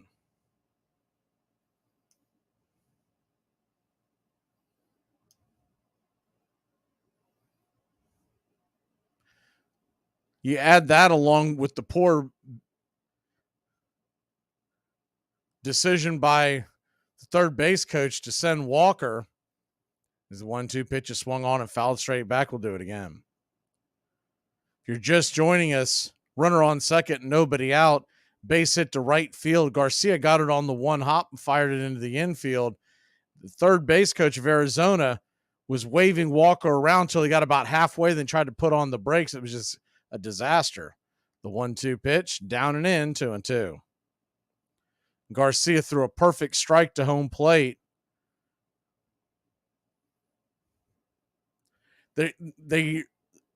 So I'm noticing that the national broadcast is the 2-2 pitch, just outside misses, 3-2. They're focusing on the fact that Walker's head was down as he was coming around third base. But he had already been waved in. And if you wave a guy in, I'm sorry, it's really hard to put the brakes on. The 3-2 pitch swung on and laced into center field, scooped up, fires it back into the infield by Thomas. A one-hop throw in there is Lowe. And it's a leadoff double for the Texas Rangers. So the fact that they're trying to put that on Christian Walker is just laughable.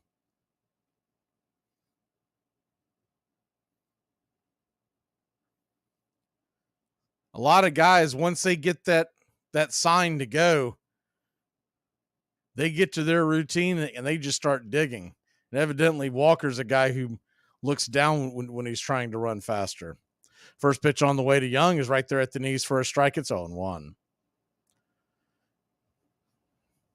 You can nitpick all you want, but when it's all said and done, that was on the third base coach for sending a guy with nobody on. Nobody out and one on. The 0-1 pitch, down and away, it's 1-1. Texas nothing, Arizona nothing, top of the third inning. Josh Young, 2 for 3 with 2 home runs lifetime against Brandon Fott. Now, he saw him at the beginning of the season when Fott was really struggling. The 1-1. Swung on, banged towards third base, just foul. 1-2.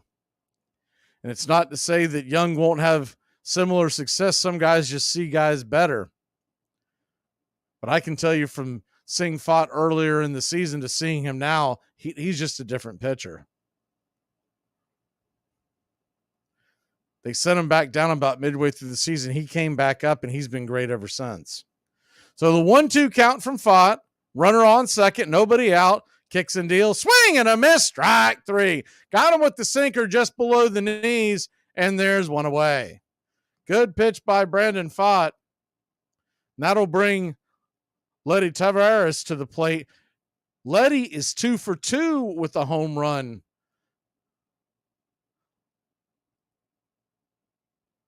Versus Fott. They really took him to town when they saw him earlier in the year. First pitch on the way to Letty is a swing and a miss strike over the top of the sinker on the outer edge. It's 0-1. Righty-lefty matchup. The switch hitting number 9 hitter, center fielder. The 0-1. Kicks and fires. Swing and fires it straight back up against the screen behind the backstop. It's 0-2. Marcus Semien stands on deck, Seager in the hole.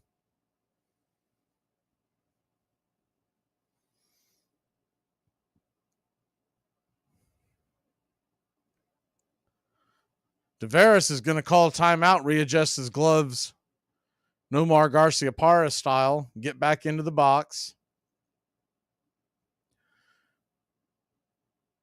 Righty-lefty matchup. Looks back the runner at second. Here's the pitch. Inside. 1-2. 93 miles an hour, just misses.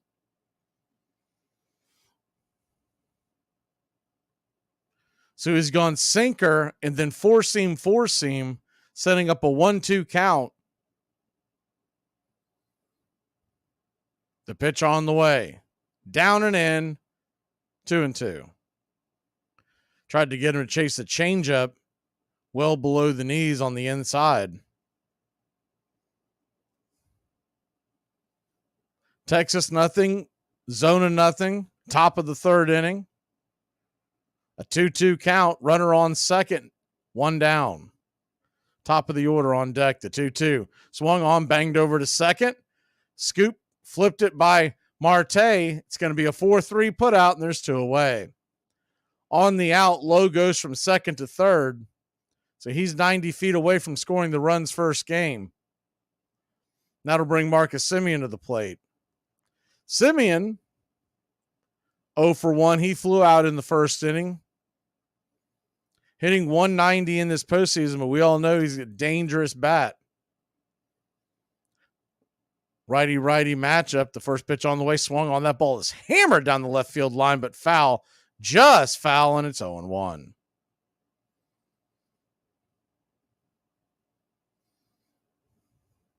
You got to imagine Semien will get something to hit here.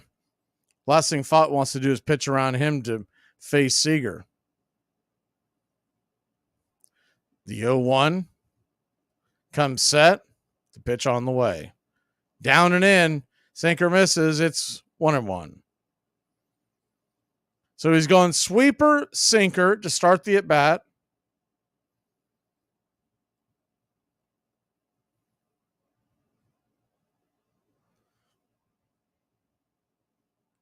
Playing Semien to pull. The 1-1 pitch. Down and away, 2-1. 2 sweepers in the first 3 pitches. Semien's obviously picking up on it. 2-1 count. Runner at third. The pitch on the way. Swing, and that ball is lifted into the left field. It's going to get down for a base hit. 1-0 your score. Texas leads it. Semien held to a single, but he gets an RBI single. Maybe getting him off the schneid, and it's 1-0 Rangers. Wasn't hit very hard, but hit just in the right place. Split the 2 outfielders as they were playing Semien to pull down the line, but a little more straight ahead in center field. Gurriel was unable to get over there. Not really known for his glove, Gurriel, or his speed. Solid defender, but not one of your faster outfielders. So 2 down, and they'll go out there and have a quick chat with them. Brandon Fott now set to face Corey Seager. Seager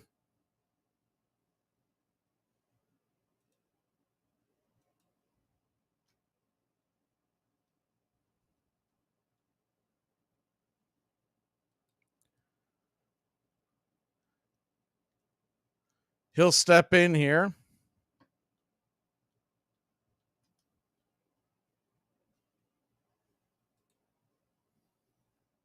Runner on first, 2 outs. Righty-lefty matchup. The pitch on the way, swung on. That ball's belted, and it is gone. That was a hanger and a banger, and it's 3-0 Texas. That was a bad pitch by Fat, and he knows it. He'll have to try to regroup now.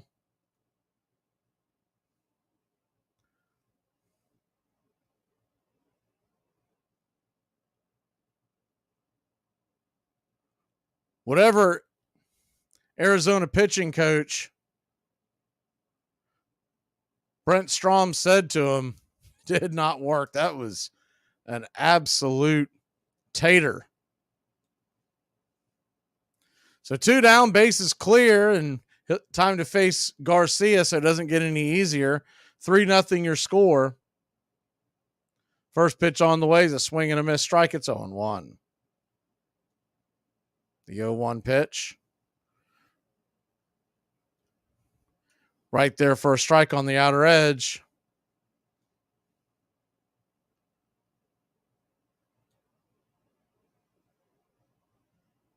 So an 0-2 count. Righty-righty matchup. Pitch on the way. Swung on and fouled down the line. We'll do it again. Most will go back, and rightfully so, to the top of this inning, or excuse me, bottom of the last inning. Bad decision by the third base coach to send Walker. Might have really ran him out of that inning. It appeared like it did. The 0-2 pitch, swing, and fisted it foul out of play. We'll do it again. Still a long way to go in this one, and with Scherzer on the hill, you got to figure Arizona will definitely have their opportunities to score. But a big home run by Seager, making it 3-0. The 0-2 pitch on the way. Sweeper misses well off the plate wide. It's 1-2.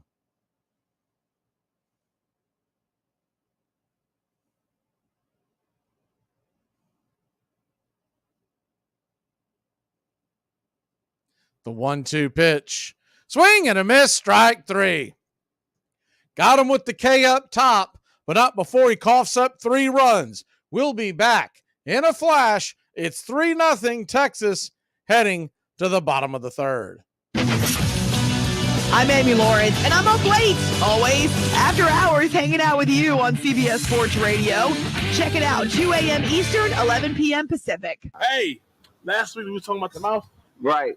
My girl said you was right, bro. She did some research, and she said it's mice for plural, man. Hey, bro, I was just trying to help my bro out, man. You know what I'm saying? That's all. Man. Me personally, mice just sound more natural, bro. But hey, I guess you was right, homie. Right. So when you learn something, you got to pass it down to the youth, right? I go to my sister's house. I holler at my nephew. He 5.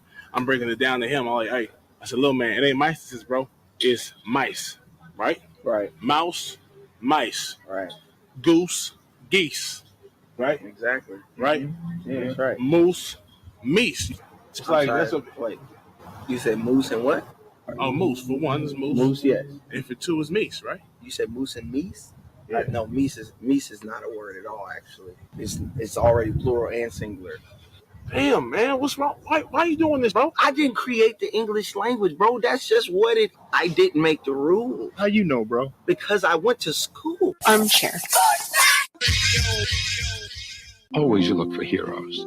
Always the people look up to see something that represents them, that is larger than they are, and if it's perfect, that they might become. As a young boy, when I was taken to my first game at Yankee Stadium, my God, Yankee Stadium, talk about awesome sights. To see Joe DiMaggio, to whom you could relate without knowing anything about San Francisco or anything else about him, but he was a baseball player. He didn't seem to have any other credential but his ability, and that was sufficient to make him a great hero and a great success, and therefore a great inspiration.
Welcome back. First pitch on the way from Max Scherzer. Right there for a strike. Curveball, it's 0-1. The 0-1 pitch. Righty-righty matchup right there at the knees. 0-2. So an 0-2 count. Nobody on. 3-0 your score.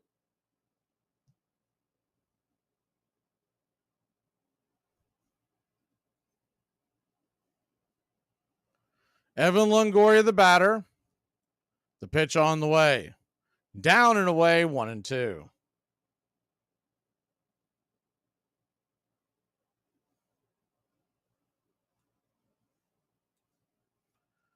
Texas 3, Arizona nothing. Arizona nothing, bottom of the third inning. Scherzer cruising with just 23 pitches. He's been hit hard, but has yet to pay for it. The 1-2 pitch, swing and a miss, strike 3. Longoria down on strikes, and there's one away.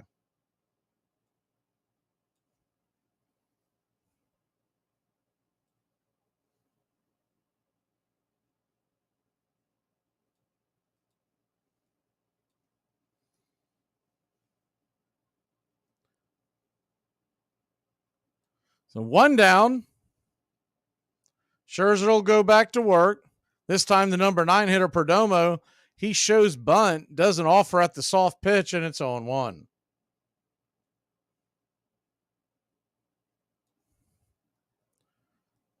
Not really sure what he's gaining from that. Righty-lefty matchup.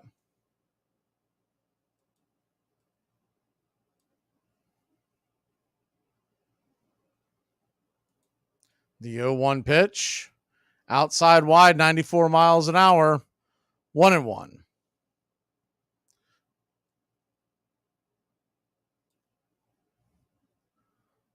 One count to Perdomo.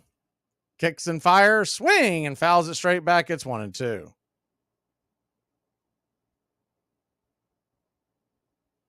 Standing on deck is Corbin Carroll. He's 1 for 2 lifetime versus Scherzer with a home run.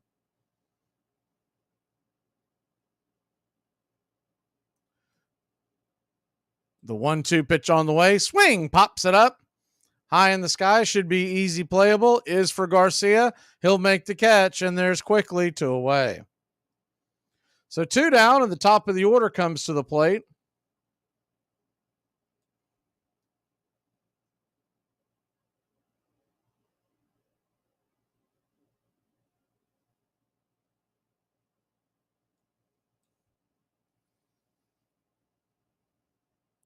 Corbin Carroll. Righty-lefty matchup. Pitch on the way to Carroll. Down and in. I guess they're going to call that a ball. It's 1-0. Looked like it hit the inside corner. The 1-0 pitch. Down and in, 2-0.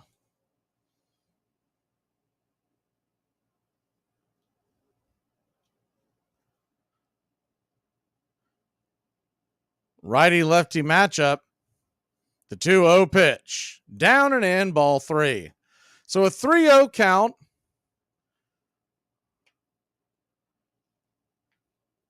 Standing on deck is Ketel Marte. Bottom of the third inning.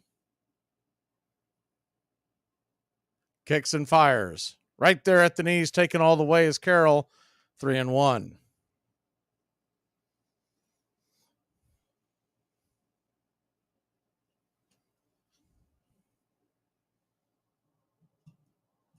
The 3-1 on the way, inside, ball 4.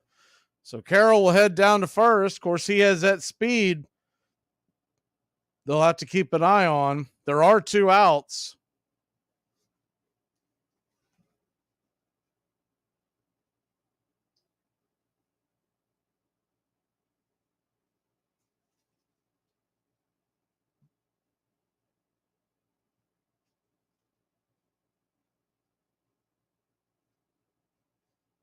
Marte, the batter. First pitch on the way, swung on and fouls it straight back. It's 0-1.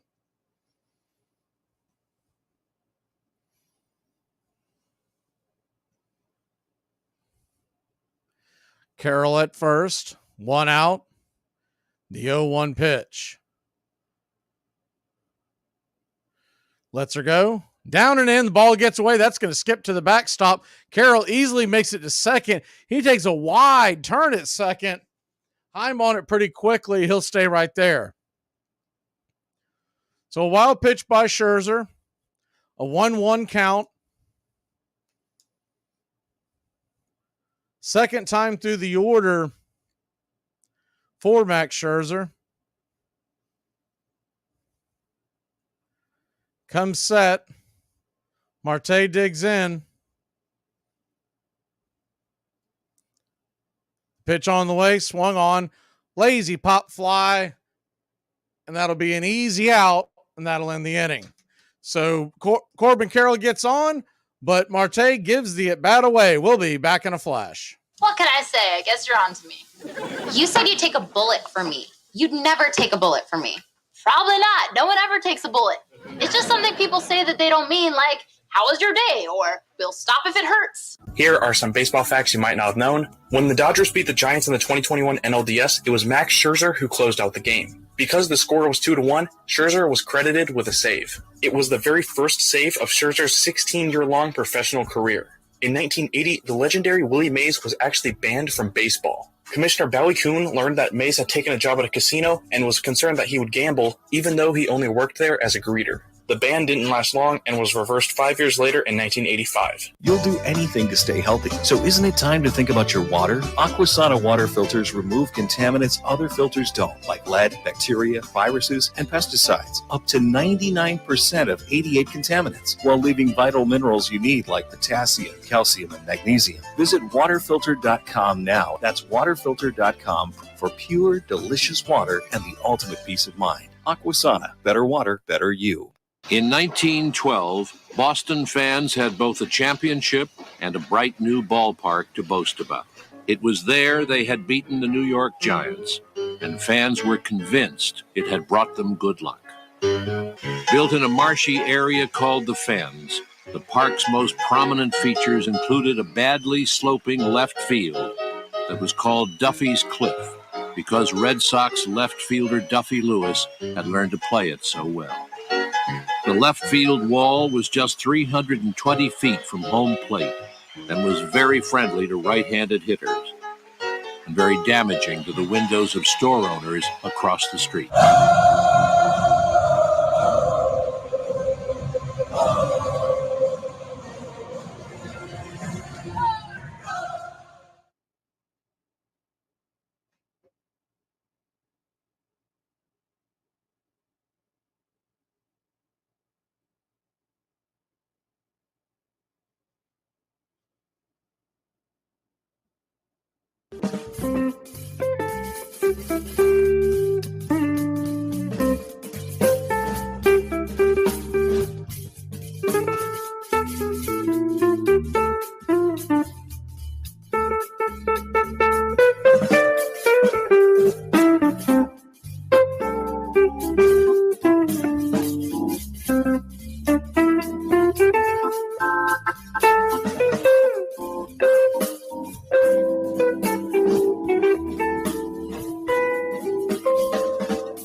Welcome back. One down here in the fourth inning. Apologize for the delay. We had some technical difficulties that I had to fix, so we are back on track.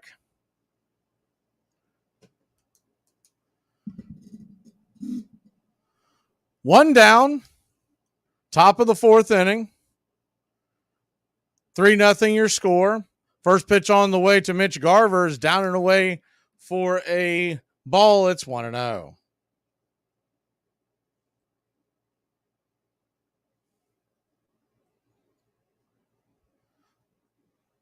The 1-0, righty-righty matchup.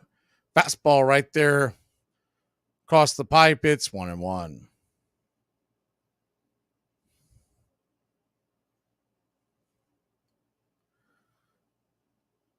The 1-1 pitch. Swing and pops it back foul out of play. Do it again. It's 1-2. So a 1-2 count.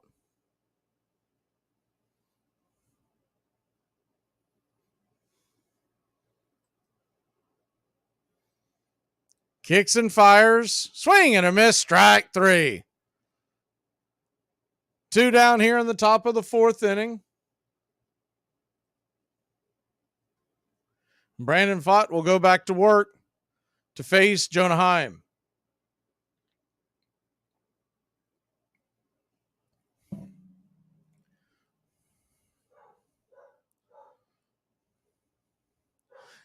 You do wonder how aggressive Bochy will be. First pitch on the way from Fott to Heim is off the plate wide for a ball. It's 1-0. Reason being is Scherzer has not looked sharp, but he has danced around danger. You got a 3-0 lead. How long do you let him pitch? Do you let him go 4? Do you let him go 5? 1-1 count. Fott comes set, down and in, 2-1. So a 2-1 count.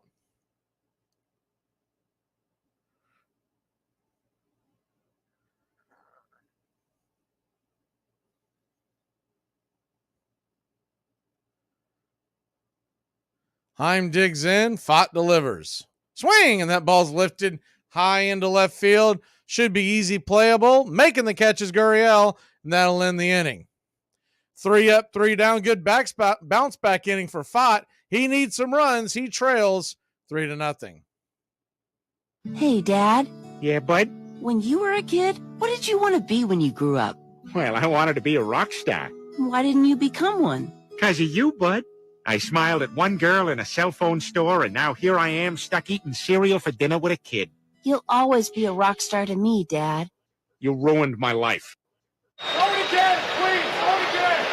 Ozuna down the left field line, and we're tied at 5. Quotes in Spartan history. When King Agesilaus was questioned about how Sparta lacked fortifications, he would merely point at his men and say, "These are Sparta's walls." When the aging king was asked, "How far do Sparta's boundaries reach?" he simply held out his spear and answered, "As far as this can reach." When King Philip was expanding his empire across Greece, he sent a letter to the current Spartan king, asking if he wanted him to enter his lands as a friend or a foe. The only response Philip ever received was a single word reply: neither. When King Philip of Macedon sent a message to Sparta, he said, "If once I enter into your territories, I will destroy ye all, never to rise again." The Spartans' reply was simply the word "if." Armchair.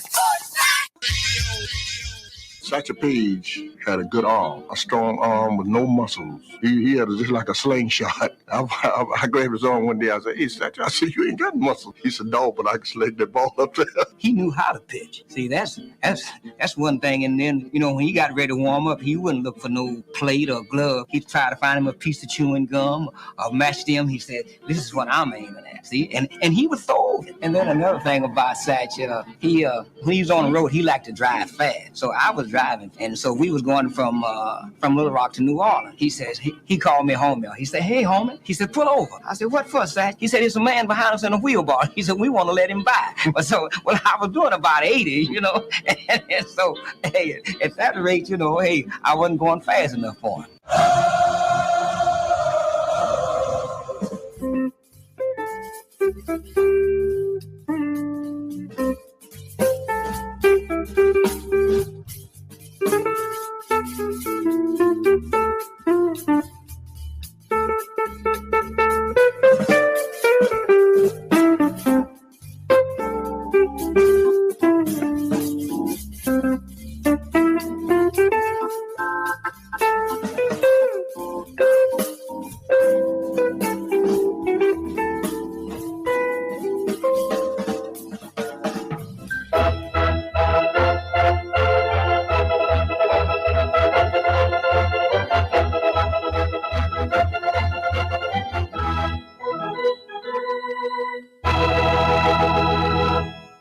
So they're showing Scherzer wincing,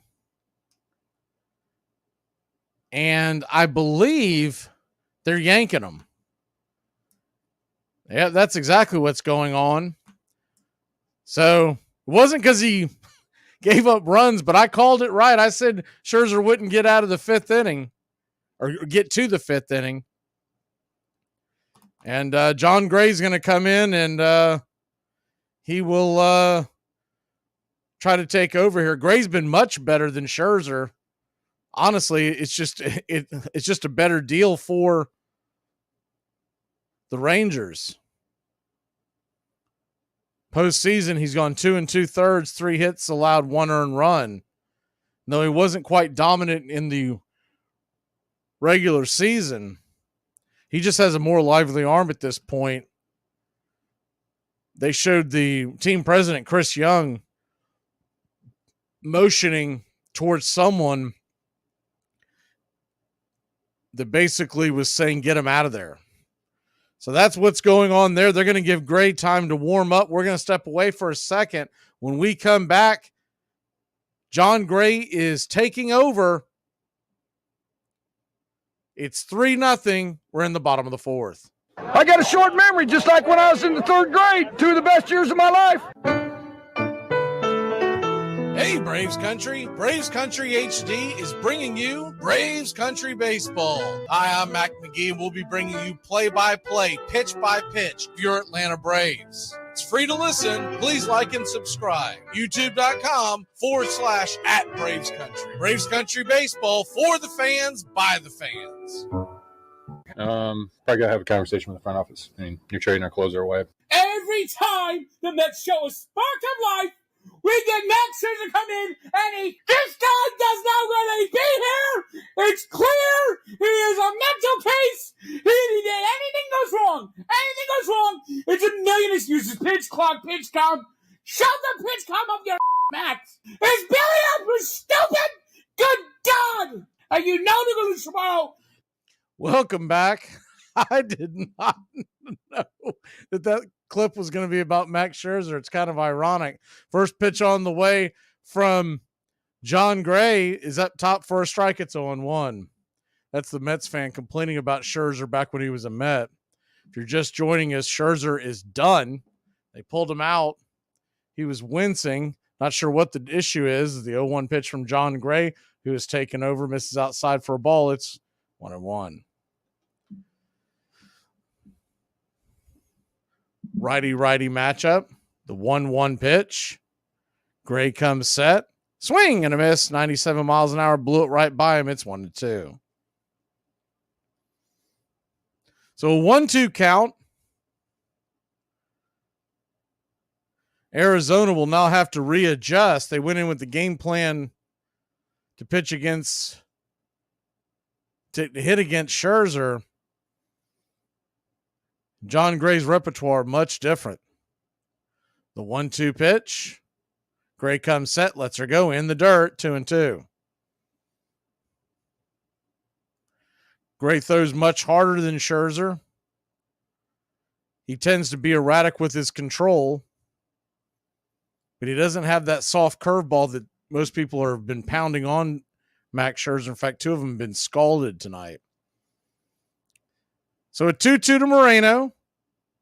Gray rocks and fires, swing, and fouls it straight back. We'll do it again. It's 2-2.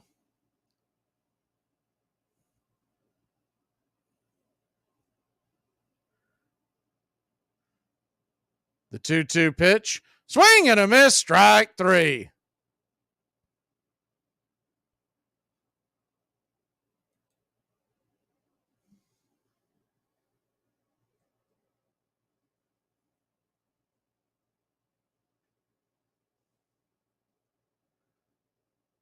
One down. Christian Walker coming to the plate.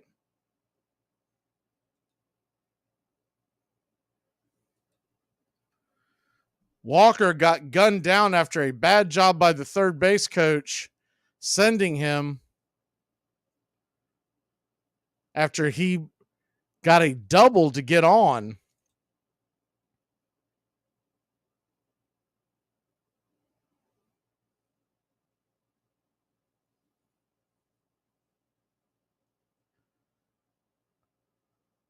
Third base coach Tony Perzahika, I think is how it's pronounced. Probably butchering that. Can't do any worse than he does at third base.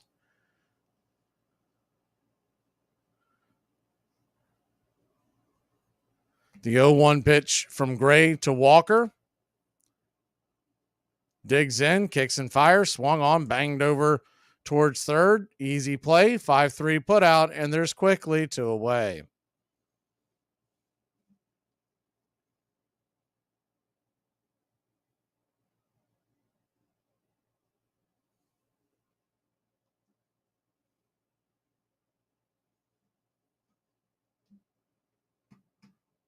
Two outs here in the bottom of the 4th inning.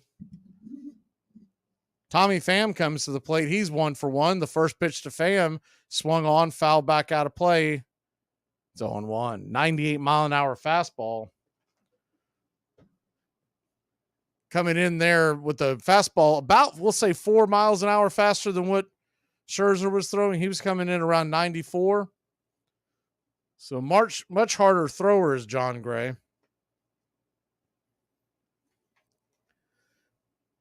The 0-1 from Gray.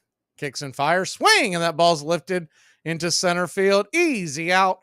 F8 put out. And that'll end the inning. 3 up, 3 down. Gray looks a lot better than what they had.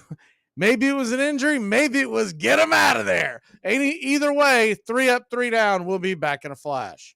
Can you tell me where I can find extension cords? Aisle 25. I was just there. 26. There is no 26. 15. He was comfortable hitting with 2 strikes. He was a good 2-strike hitter.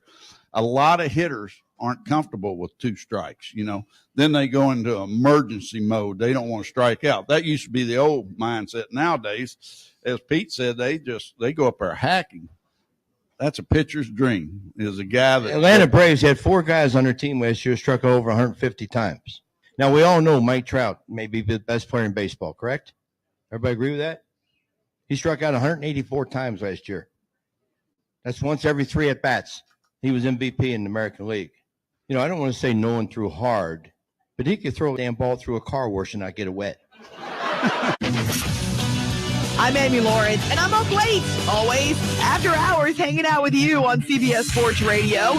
Check it out, 2 a.m. Eastern, 11 p.m. Pacific. You know what? Even if you killed somebody, I wouldn't turn you in. Is that so? Hey, if I killed somebody, would you turn me in? Definitely. You're kidding. No, I would turn you in. You would turn me in. I can't believe what I'm hearing. You're supposed to be a friend of mine. Well, what kind of person are you going around killing people? Well, I'm sure I had a good reason. Yeah, well, if you kill this person, who's to say I wouldn't be next? But you know me. I thought I did. I will say that I've had thrills before, number of them. Something like hitting a home run in Chicago that time. The Lord was with me when I called the shots.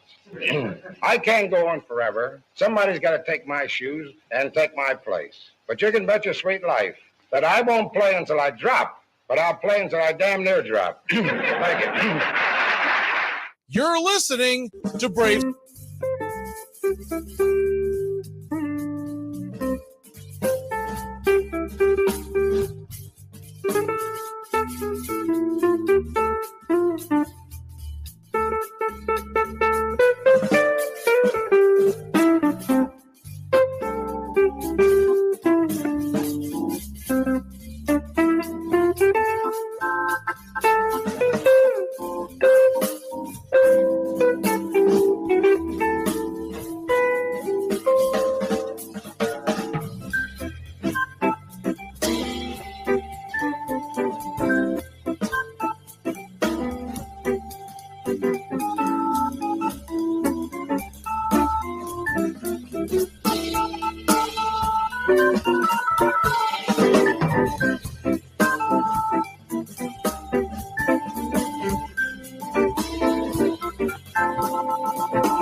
Welcome back. First pitch on the way from Brandon Fatt. Down below the knees for a ball. It's 1-0. The 1-0. Righty-lefty matchup. Swing and a miss by Nathaniel Lowe, who doubled and scored his first time up. 1-1. So a 1-1 count.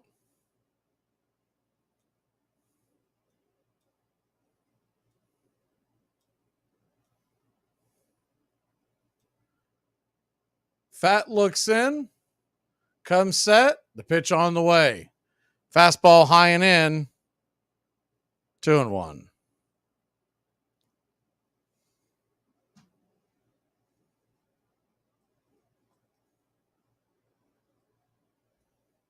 The 2-1, rocks and fire, swing and fouls it off.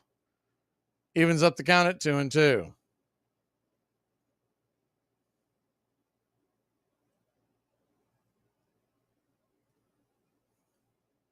The 2-2 from Fat. Kicks and deals. Swung on, fouls it back out of play. We'll do it again.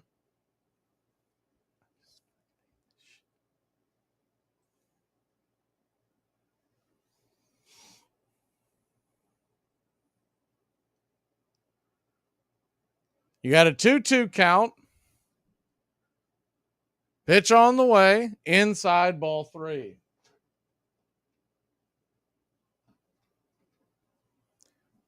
Full count from Fat.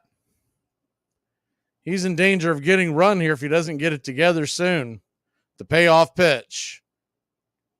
Right there for a strike. Are you kidding me? That was right on the pipe. Bad call by Marquez. He's known as one of the most questionable home plate umpires in baseball. Really is dumbfounding that they would give him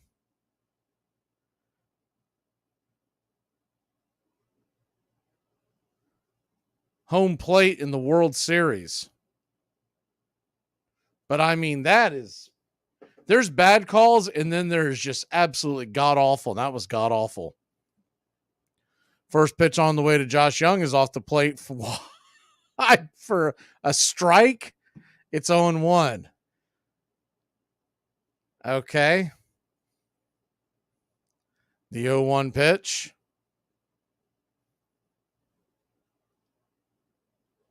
Fat lets her go. Swing and a miss. It's 0-2. You can't go by what you see on the screen there, because that's not being honest of where the actual pitches are landing. They are being reactionary to how it's called, not where the ball goes. So an 0-2 count, you almost wonder if the umpire union is running this box. The 0-2 count from Fat, swung on, bang, foul by Young down the third base line. It's 0-2.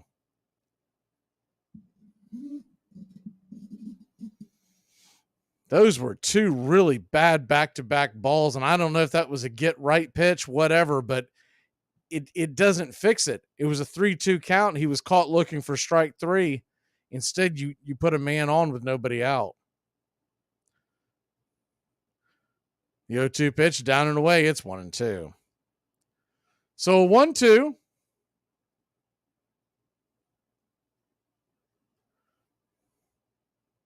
Fat's about to throw his 70th pitch of the night. The 1-2. Check swing. Looked like it went off his bat handle. Shoots towards the first base dugout. We'll do it again at 1-2.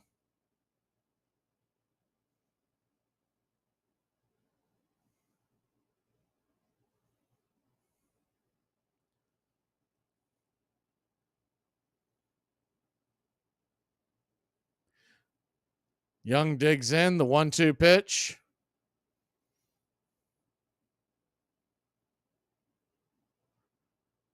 Swing and a miss, strike three.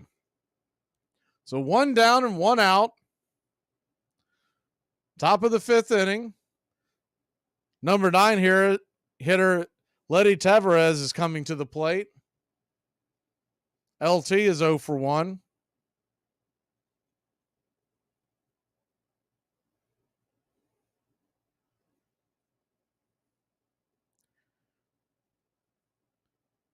First pitch on the way to Letty is swung on and fouled back out of play.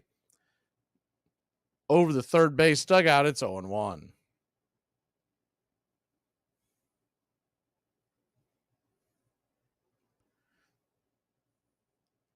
The 0-1.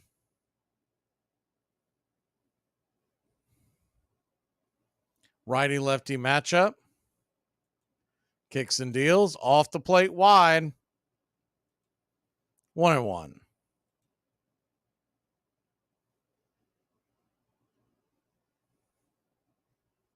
One on, one out.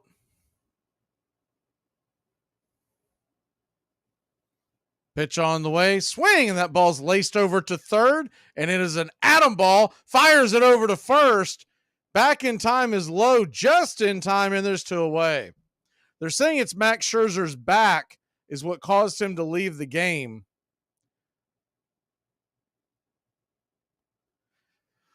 So I guarantee for all intents and purposes, that'll shut him down for the rest of the year. Which, if you're a Rangers fan, I mean, that's a bullet dodged. He has been just awful. First pitch on the way from Fat. He's right inside for a strike to Simeon. It's 0-1. The 0-1 to Simeon.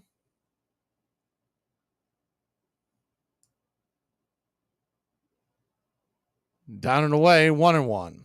So a 1-1 count. Righty-righty matchup.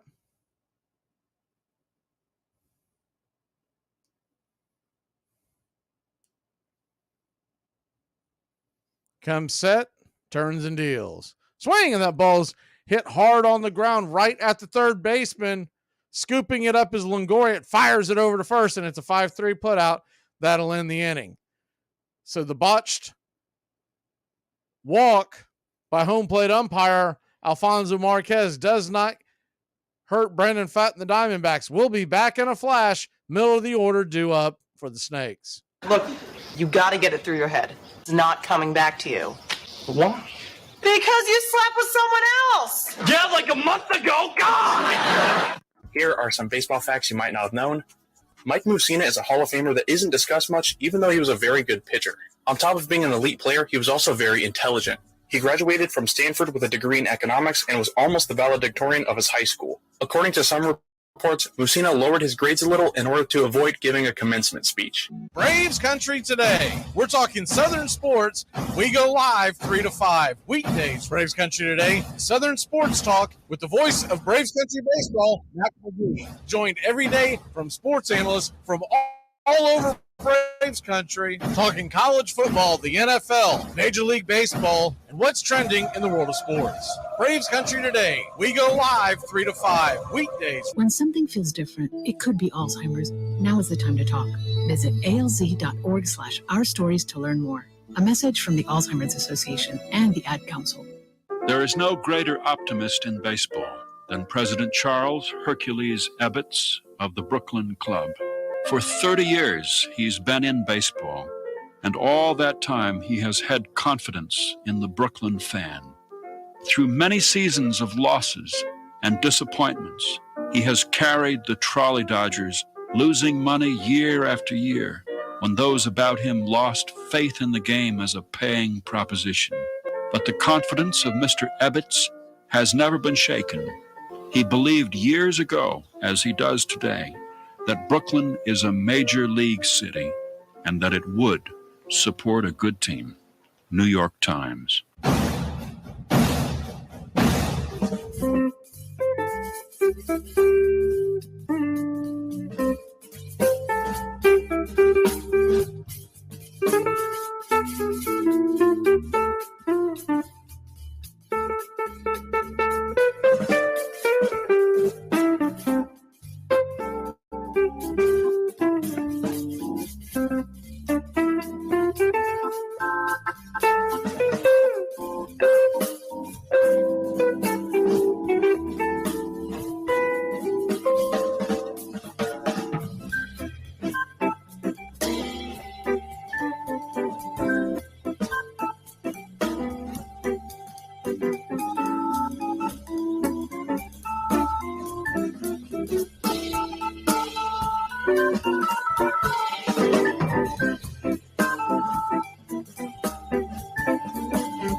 Welcome back. First pitch on the way from John Gray. Righty-righty matchup is right there for a strike. It's 0-1.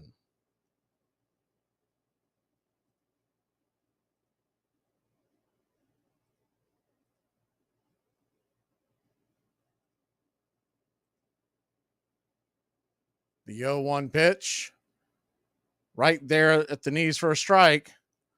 0-2.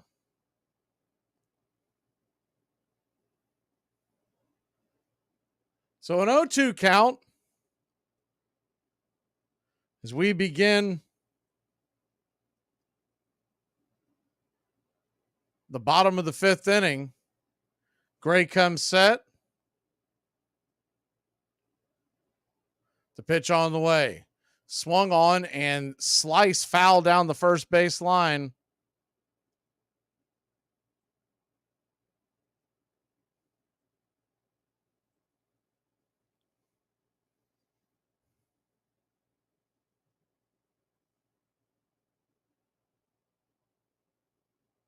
The 0-2 pitch from Gray. Swing and bangs it down the third base line. Young's got it. Flips it over to first. Gets Gurriel by about a step or so, and there's one away.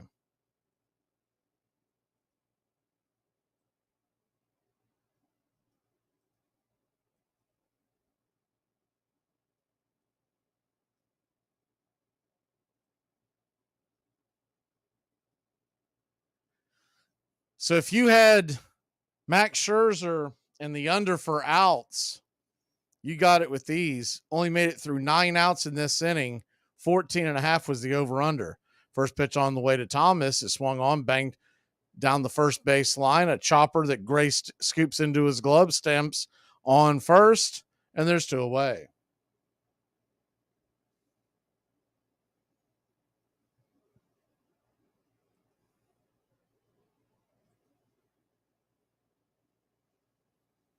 Good defensive play by Gray. Ball was a high chopper that bounced the second time right towards Gray into the glove, and he just kept running and stepped on the bag. Gray just 16 pitches into the night, so he could go for quite some time. That'll bring the number 8 hitter Longoria to the plate. Longoria, 0-for. First pitch on the way to Longoria. Swing and a miss strike. 98 miles an hour. Blew it right by him. It's 0-1.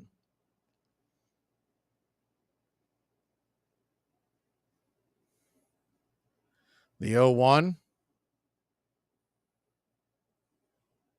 Kicks and fires. Swing and fouls it down the line. It's 0-2. So an 0-2 count to Longoria. 2 outs. Nobody on.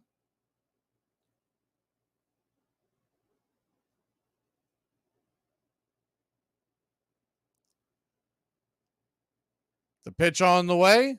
Did he go around? Looked like he may have. They're going to check down the line. First base umpire Brian Knight says he did not, and it's 1-2. They've got Will Smith already warming up in the Texas Ranger bullpen. If you're looking at the lineup, he'd be coming on to face the top of the order. The 1-2 pitch, swung on, pops it up, can of corn over towards first. Foul territory. That'll end the inning. 3 up, 3 down. We've got us just a quick one so far. We're heading to the 6th. The Rangers lead it 3-0. You know those nights where you just do not feel like drinking? Well, tonight's not one of those nights. We're getting cheers. What the hell did you trade Jay Buhner for? He had 30 home runs and over 100 RBIs last year. He's got a rocket for an arm. You don't know what the hell you're doing. Today, we hop into our MLB time machine and talk about baseball first. On May 2nd, 1876, Ross Barnes hit the first home run in baseball history in the top of the 5th inning against Cincinnati pitcher Cherokee Fisher. On July 15th, 1876, St. Louis Brown stocking pitcher George Bradley would be the first to do something. He threw a no-hitter. On September 10th, 1881, Roger Connor did something that wouldn't be done again until Babe Ruth did it again in 1925. He hit the first walk-off grand slam. Paul Hines put his name in the history books for being the first Major League Baseball player to wear sunglasses on the field. He also had 2 other firsts. He was baseball's first Triple Crown, and he performed the game's first unassisted triple play. New York Giants player Mickey Welch made history on August 10th, 1889, when he pinch hit for his injured teammate Hank O'Day. What do you guys want? Let me get a bacon, egg, and cheese on a hard roll with a side order of fries, cheese, and gravy, and a bowl of gravy on the side. I'll have the same thing plus pancakes. Chocolate milk? You know it, honey. And I'll make it 2. I'll have an egg white omelet made with very little oil, dry wheat toast, and grapefruit juice. Oh, my God. You know, in Massachusetts, that order could legally marry a dude. All right, here it comes. You know, just placing an order like that gets you kicked out of the Army. Now, if you put a construction helmet on that order, it could join the village people. Would you knock me down?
Welcome back.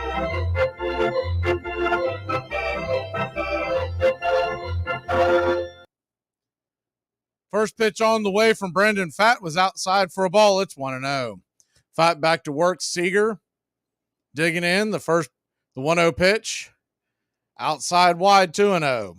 Corey Seager, a 2-run home run earlier tonight. 5 home runs this postseason. The 2-0 pitch. Swing and pops it up. High in the sky, deep into center field, but the deepest part you can go. Well in front of the 413 mark in deep right center, and there's one away. Yeah, this game's going by much faster. Game 1 took forever. This one here, Brandon Pfaadt had the one shaky inning. Other than that, it's been a pitcher's duel. First pitch on the way to Garcia. Swing and a miss, strike. It's 0-1.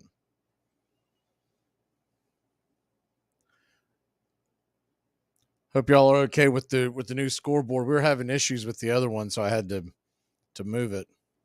The 0-1 pitch, swing and a miss. It's 0-2. So an 0-2 count.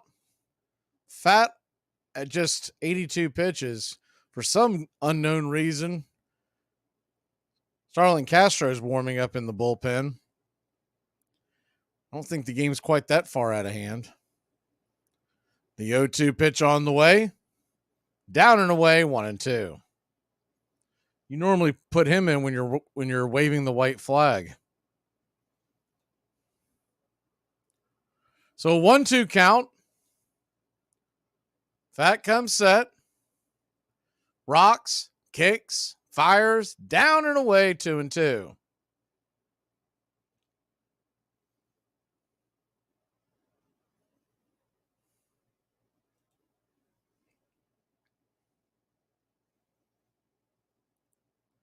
Texas 3, Arizona nothing. The 2-2 pitch, swing and fouls it out of play. We'll do it again at 2-2. Adolis Garcia, he'll be followed by Evan Carter if anybody gets on Mitch Garver. The 2-2 pitch, Pfaadt lets her go. Down and out of the zone, 3-2. So from 0-2 to a full count,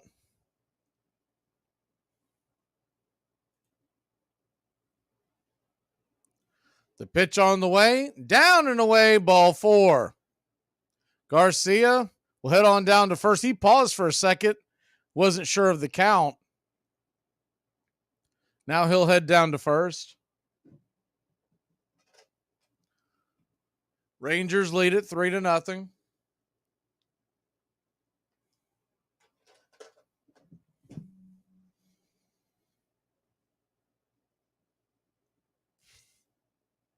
And Lavello, the manager, is going to go get, I think, Castro. Though he's waving his left hand. They were showing Castro, but maybe there's a lefty already warmed up. The pitcher they were showing was Castro. I can't imagine you would lift Pfaadt for Castro to face Carter. It's got to be a left-hander. We'll be back in a flash to clarify. Texas leads it 3-0. Uh-oh. What uh-oh? Did you see that? Yeah, I saw it. What? It's a tell. You got to tell. What tell? What's a tell? When you ask someone about their relationship and they touch their face, you know it's not going too well. And the higher up on the face you go, the worse the relationship is getting. You know, it's like, pretty good. Not bad. I got to get out. The Armchair Quarterbacks are covering America's pastime from spring training all the way to the Fall Classic. 5-2 Dodgers in the ninth. Got him. They've done it. Like the 1969 Mets, it's the impossible dream revisited. And Myers bringing it. And the pitch is hit in the air. Foul off first. Benzinger backing and calling. And the 1990 World Championship belongs to the Cincinnati Reds. Bell, left field, way back. Blue Jays win it. The Blue Jays are World Series champions. As Joe Carter hits a 3-run home run in the ninth inning, and the Blue Jays have repeated as World Series champions. Armchair. When the National League dropped 4 of its less profitable teams, Johnson saw his chance. He established new clubs in Boston, Philadelphia, Baltimore, and Washington, snapped up newly unemployed players, then began raiding active National League rosters. Lured by an average of $500 more per season, 111 National League players jumped to ban Johnson's brand new American League, including the great pitchers Cy Young and Rube Waddell and the notorious John McGraw. The National League owners complained, threatened, mounted lawsuits, quarreled among themselves, but they could do nothing. Ban Johnson was not going to go away.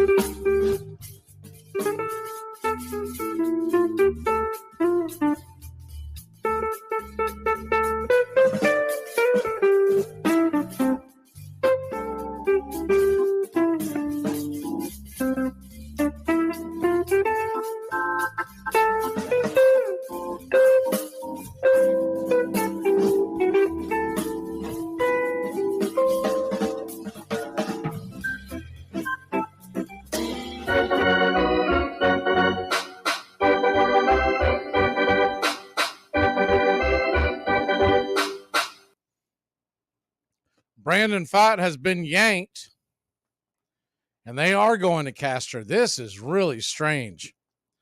Righty, lefty. Castro, who's been terrible in the postseason, 5 innings and 4 earned runs. The first pitch on the way is outside for a ball. It's 1-0. The 1-0 kicks and fires outside wide, 2-0. So a 2-0 count.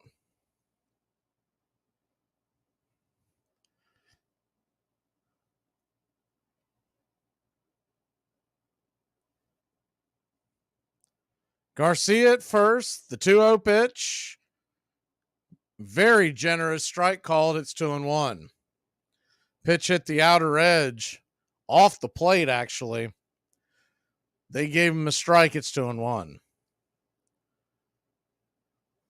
The 2-1 pitch on the way, swinging. That ball's laced into left field, down for a base hit. There's runners on first and second and 1 away.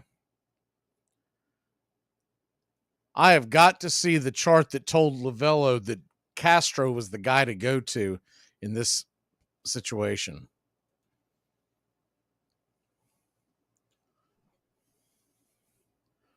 It made absolutely no sense. I mean, if you're going to stay with a right-hander, you got to at least leave Pfaadt in there. It's got much better stuff. So they're going to hope to get lucky here, maybe get into a double play. Mitch Garver comes to the plate. He's 0 for 2. Runners on first and second, 1 out. Texas leads 3-0. Castro fires the first pitch. Slider, hanging slider, called for a strike on the outer edge. It's 0-1.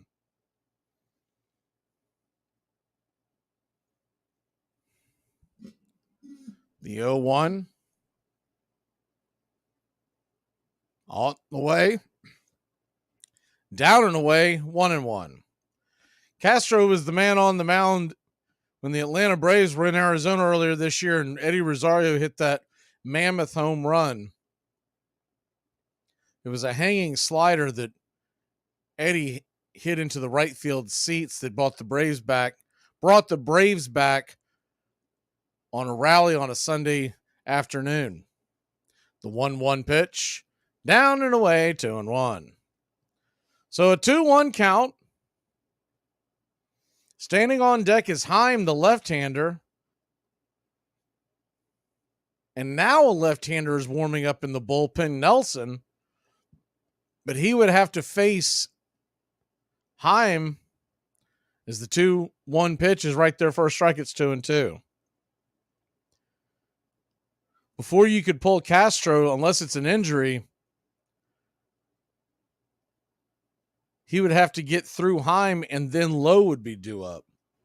The 2-2 pitch swung on and banged foul off his instep. We'll do it again.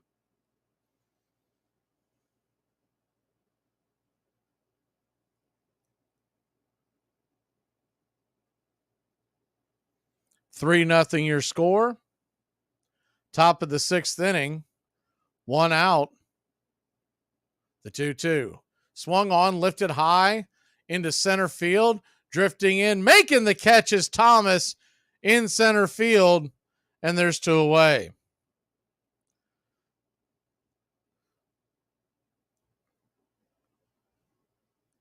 So they get the soft fly ball, but they're not out of the woods yet. Jonah Heim is coming to the plate, and you cannot go and get the left-hander unless you want to walk Heim, go get the left-hander to face low. Critical part in the game here is Arizona's bats have not woken up yet. The first pitch on the way, swung on, chopped over towards third, scooped by Longoria, fires it over to first, and it's a 5-3 putout, and somehow they dance through the raindrops and get out of there unscathed. When we come back, Arizona Diamondbacks are coming to the plate. They trail it 3-0. Usually when somebody invites me over to their house and I drive by and see more than 3 cars, I just usually go on home because I kind of feel like it could be an intervention. MLB teams are required to apply a small dab of mud to the 13 dozen baseballs used during a standard MLB game. Every team has been muddying baseballs since the 1950s, and they've used only one special type of mud, magic mud, found on the Delaware River in New Jersey, that provides the perfect grip. That mud has been harvested by one family for nearly 80 years. The mud takes 6 weeks to harvest and process. And the best part, only the Bentliff family knows the exact location of the magic mud. Here are some baseball facts you might not have known. On Clayton Kershaw's first start of the season, he threw 7 perfect innings before being pulled by manager Dave Roberts. It was the first time in MLB history that a starter was pulled from a perfect game after 7 innings while throwing 80 or fewer pitches. I mentioned that Joey Votto had never popped up to the pitcher over his entire career. But on April 7th, Votto swung at an up-and-in fastball and popped up to the pitcher for the very first time. Nico Horner didn't hit a home run in 2020 or 2021. Corbin Burns didn't allow an extra base hit on a slider at all in 2021. But the first homer of 2022 was by Nico Horner off of Corbin Burns' slider. Soldiers played ball in camps and on battleships, on fields in Flanders, and in hastily constructed ballparks throughout France. Grover Cleveland Alexander served in the trenches with an artillery unit and emerged from the fighting shell-shocked, his hearing damaged, drinking more heavily than ever to forget the horrors he had seen. Though Branch Rickey was 36 and had 4 children, he went to war too, became a major, and commanded a unit that included Captains Ty Cobb and Christy Mathewson. Cobb and Mathewson did not get to France until after the shooting stopped. But during a drill, Mathewson was exposed to poison gas that fatally seared his lungs. He would live for 7 more years, but his great career was over.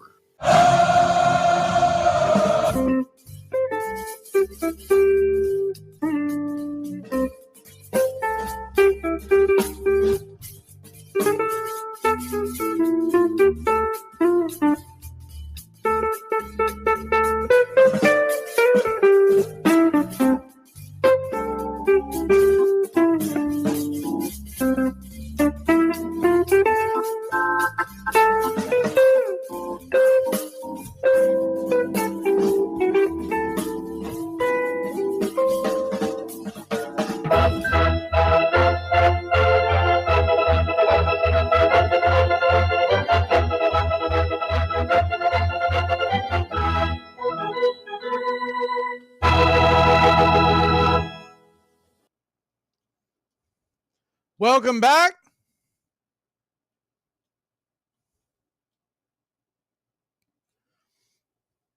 John Gray will go back to work. The first pitch on the way is a fastball high and out of the zone. It's 1-0. Perdomo, the number 9 hitter, then the top of the order, due up. The 1-0 pitch grabs the top, 96 miles an hour. It's 1-1. Halloween tomorrow night. We will have the game pitch-by-pitch, play-by-play. But if the kiddies come to the door, I've got to disperse the candy. So I'm going to come up with some kind of a sound bite to let you know where the heck I'm at.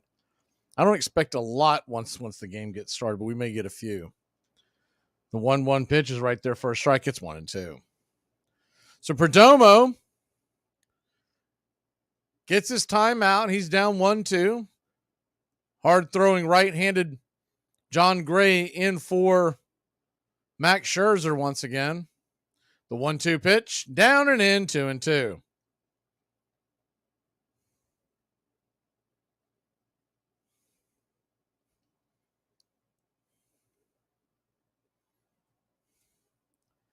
The 2-2.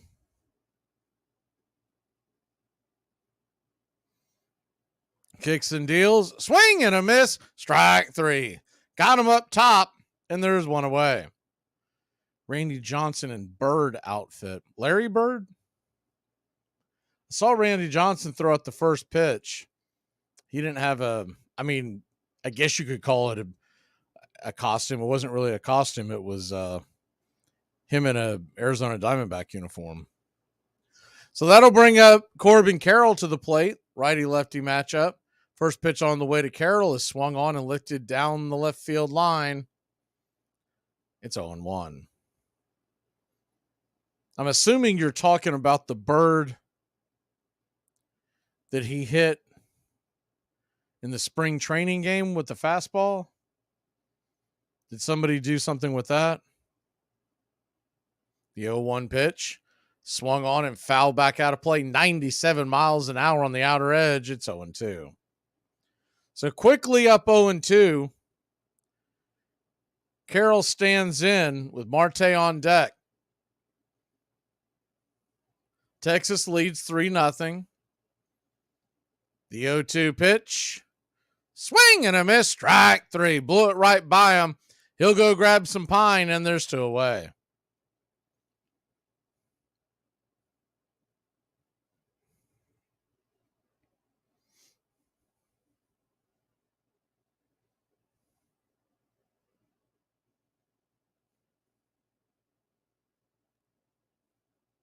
So 2 down.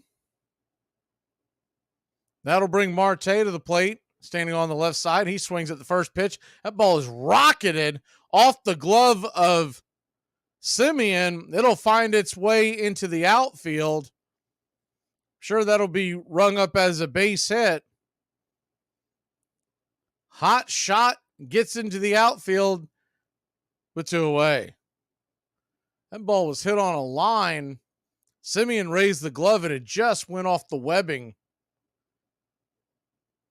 Snow coned out of the back of his glove and rolled into right field.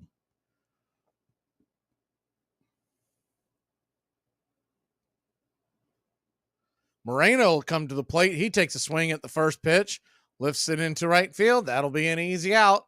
Easy bat at bat. Bat at bat. We'll be back in a flash. Top of the 7th. We're cruising here. It's 3-0 Texas. What happened to you? She tried to kill me. What did she do? I don't know, but I woke up in the Hudson River in a sack. Today we are discussing the career of George Brett. He is most known for the Pine Tar game that occurred on July 24th, 1983. He twice collected 4 hits in a postseason game. Even more impressive, he batted .370 in the World Series against the St. Louis Cardinals. This included his Game 7 4-for-5 performance. Overall, in the postseason, he batted .337 with a 1.023 OPS in 43 games. In 1980, he nearly became the first player to hit 400 since Ted Williams in 1941. On September 19th, with 13 games left, he went 2-for-4, raising his average to exactly 400. He won the American League MVP award in 1980. He finished with a 300 or better average in 11 of his 21 seasons. Over his 21-year career, he batted .305 with 317 home runs and 1,596 RBI. He had 3,154 hits and had a career WAR of 88.6. He was a 13-time All-Star, won 1 Gold Glove, and won 6 Silver Sluggers. He was elected to the Baseball Hall of Fame in 1999 with 98.2% of the vote. It certainly was a kind of have and have not thing. The baseball players were very expendable. If you got hurt, you were gone. There was no pension or anything else like that. And they saw people making money hand over fist. The owners, in Comiskey's case, he owned the ballpark. He bottled his own soda in the basement. He was making a nickel on everything that went, that moved in that ballpark. And there they were, they were nicknamed the Black Sox even before they threw the World Series because one year he started charging them for laundering their uniforms. And they went on strike by saying, okay, then we won't launder them. And they got dirtier and dirtier and dirtier until the sports writers called them the Black Sox. And then, in fact, Comiskey said, okay, I'll launder your uniforms. And then he took it out of their World Series bonus.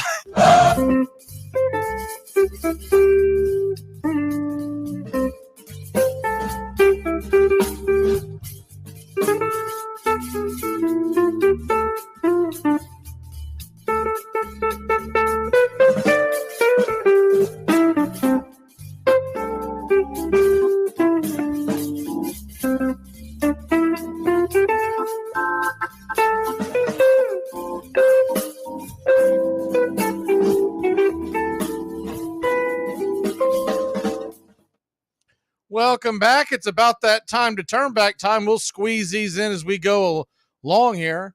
Not a lot of them on a October day like today. We'll turn back the clock on October 30th. On this date, 1963, Sandy Koufax, who unanimously wins the Cy Young Award 6 days prior, is also named the NL MVP. The Dodger Southpaw compiled a 25-5 record, a 1.88 ERA, outpoints Cardinals infielder Dick Groat 237 to 190, collecting 14 of the 21st place votes. First pitch on the way to Nathaniel Lowe, swung on and fouled off. It's 0-1. Lefty-lefty matchup, the 0-1 pitch, down and away, 1-1. Nelson coming on to face Lowe, Young, and Tavares. The 1-1 is in the dirt. Ball 2, 2-1. So a 2-1 count. Pitch on the way, swung on, lifted high and deep into left field. Going back on the track, making the catch is Gurriel for a long, loud out number 1. On this date in 2001, I think a lot of folks would remember this, especially a lot of Diamondback fans. A lot of Americans would remember this. On this date in 2001, George W. Bush becomes the 8th president to attend a World Series game and the first since Dwight D. Eisenhower to throw out the ceremonial first pitch. First pitch on the way to Nelson. From Nelson to Young is down and in for a ball. It's 1-0. Wearing a New York Fire Department windbreaker in honor of the heroes of the 9/11 attacks is the 1-0 pitch. Misses, I guess, inside 2-0.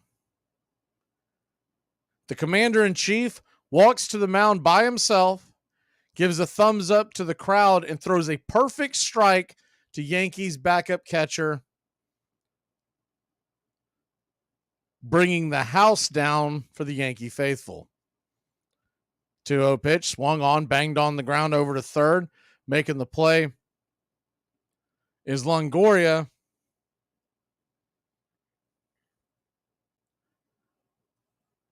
And there's 2 away. And on this date in 2013, the Red Sox capture the World Championship at Fenway Park for the first time since 1918, when the team beats the Cardinals 6-1 in Game 6 of the Fall Classic.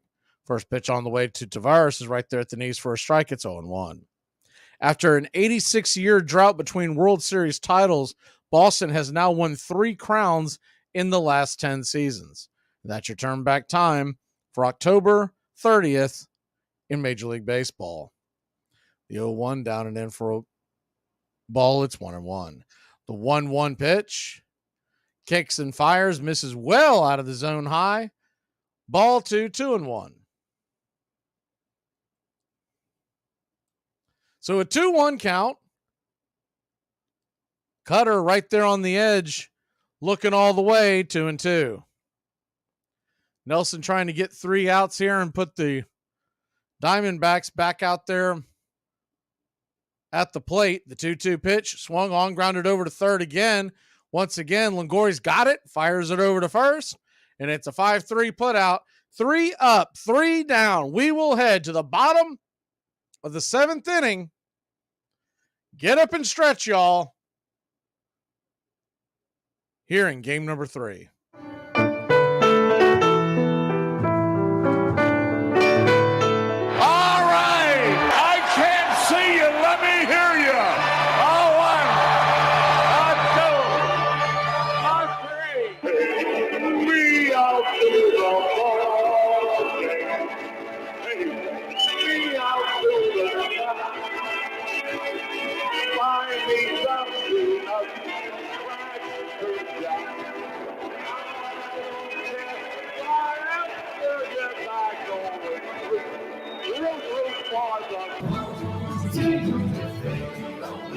that's a shame. For it's 1, 2, 3, stretch around and be home again. Take me out to the ball game. Take me out with the crowd. Buy me some peanuts and cracker jacks. I don't care if I ever get back. Let me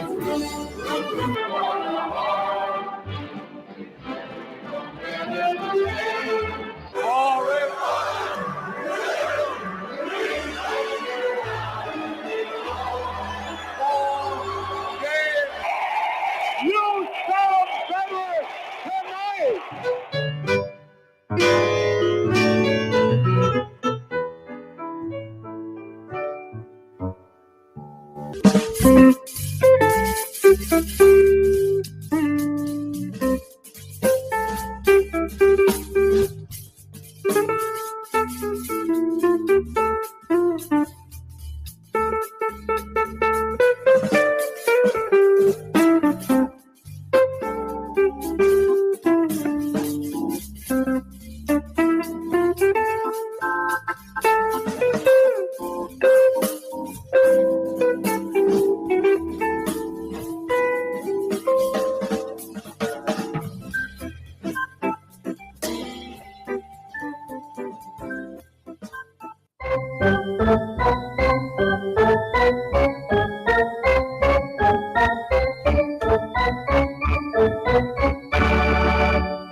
All right. See if we can get some fireworks in this game. It's been kind of a ho-hum game. It has moved quickly. That's the good news. And if you're a Rangers fan, the good news is you're up by 3 heading into the bottom of the 7th. The only drawback in this game is really hasn't been a lot of offensive fireworks. It all took place in the very beginning of the game.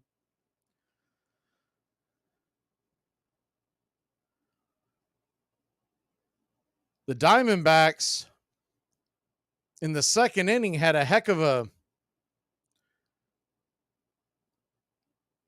threat going, and they ran themselves out of it, and they've really never recovered. They haven't done anything since.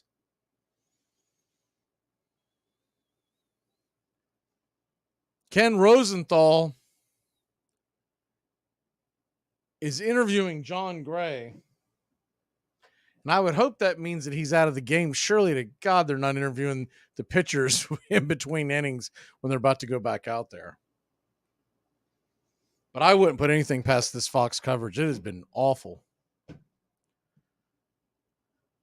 As we get set for the bottom of the 7th, they did have folks working up in the bullpen, so I think that we are getting a pitching change.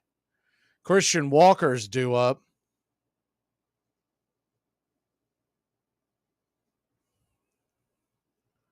And it's John Spores is coming in. Spores has pitched very well this postseason, 8 2/3 inning, 1 earned run. Regular season had a 5.5 ERA in 45 games, but they have trusted him to go to the post several times in this postseason. He has come up sparkling. See if he can do it again. First pitch on the way from Spores. Righty-righty matchup on the way. Curveball misses outside for a ball. It's 1-0.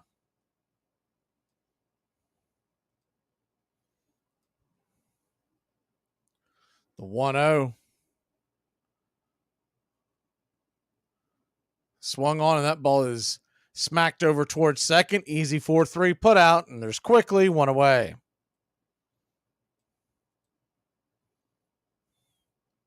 So 1 down. Bottom of the 7th inning.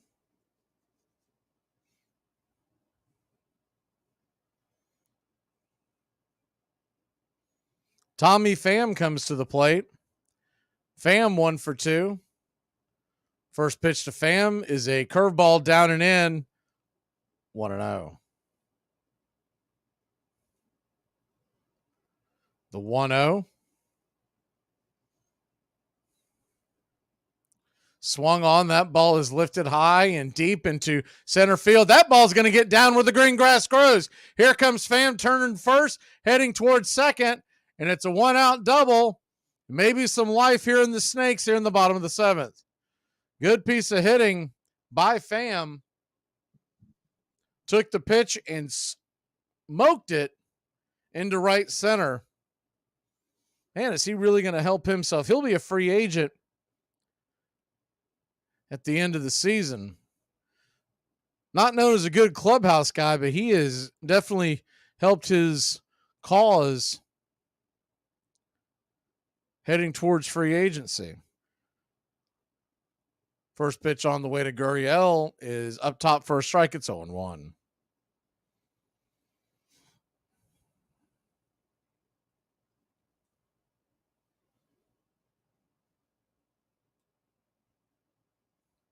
The 0-1 righty-righty matchup. Pitch on the way. Swing and fouls it straight back.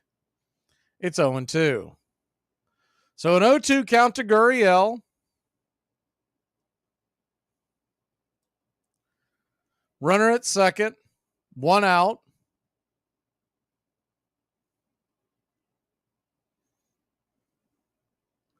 Spores kicks and fires. Swing and a miss. Strike 3. Gurriel down on strikes, and he'll go grab the bench 2 away.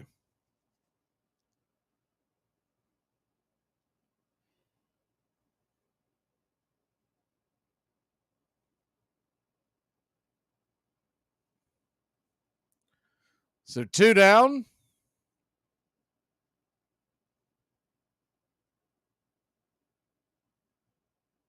That'll bring Thomas to the plate. Alec Thomas, first pitch on the way, right there at the knees for a strike. It's 0-1.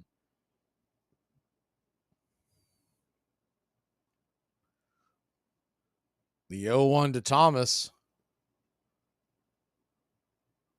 Pham at second, 2 outs. Be running at the crack of the bat. The 0-1 high and inside, 1-1.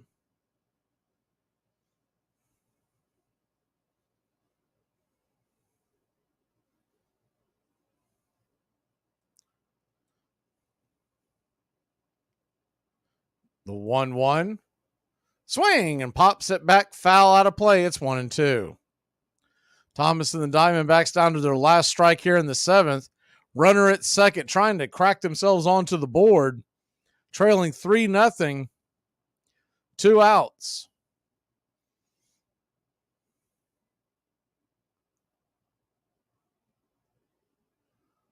Spores comes set. The 1-2 pitch, high and out of the zone, 2-2.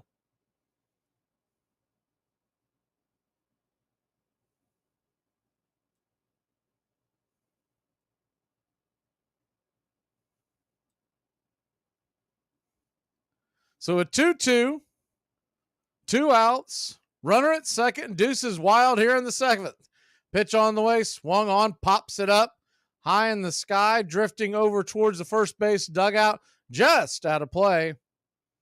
Few rows back, we'll do it again at 2-2.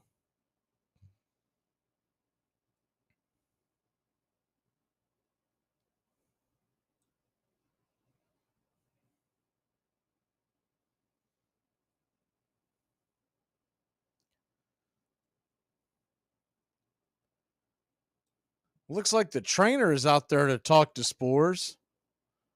Not sure what's going on here.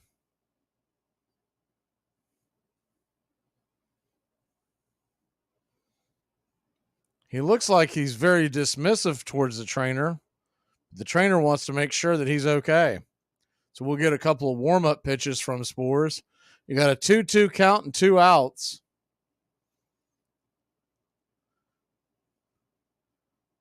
Pitching coach Maddox and Bruce Bochy are standing out there as well, along with home plate umpire right next to Spores.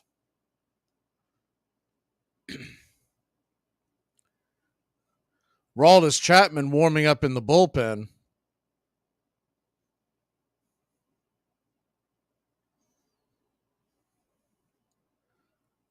They're showing the replay.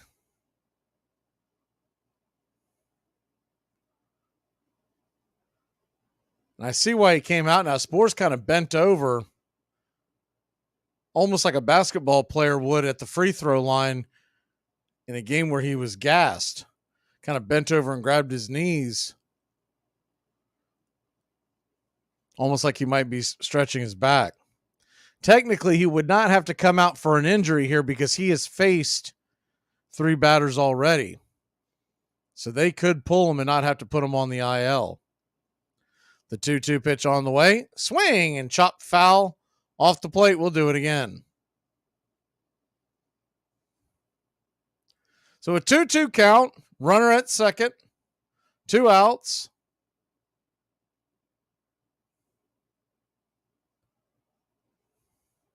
Alec Thomas trying to keep things moving here in the bottom of the 7th.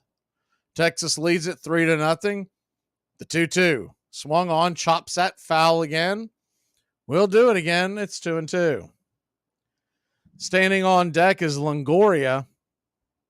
They could pinch hit for Longoria. They have before, and then bring Rivera on to play third.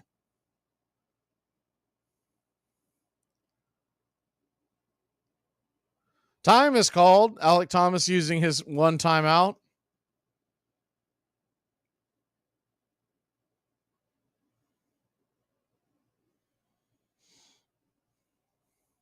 Texas 3, Arizona nothing. Bottom of the 7th, 2 outs. Spores looks in.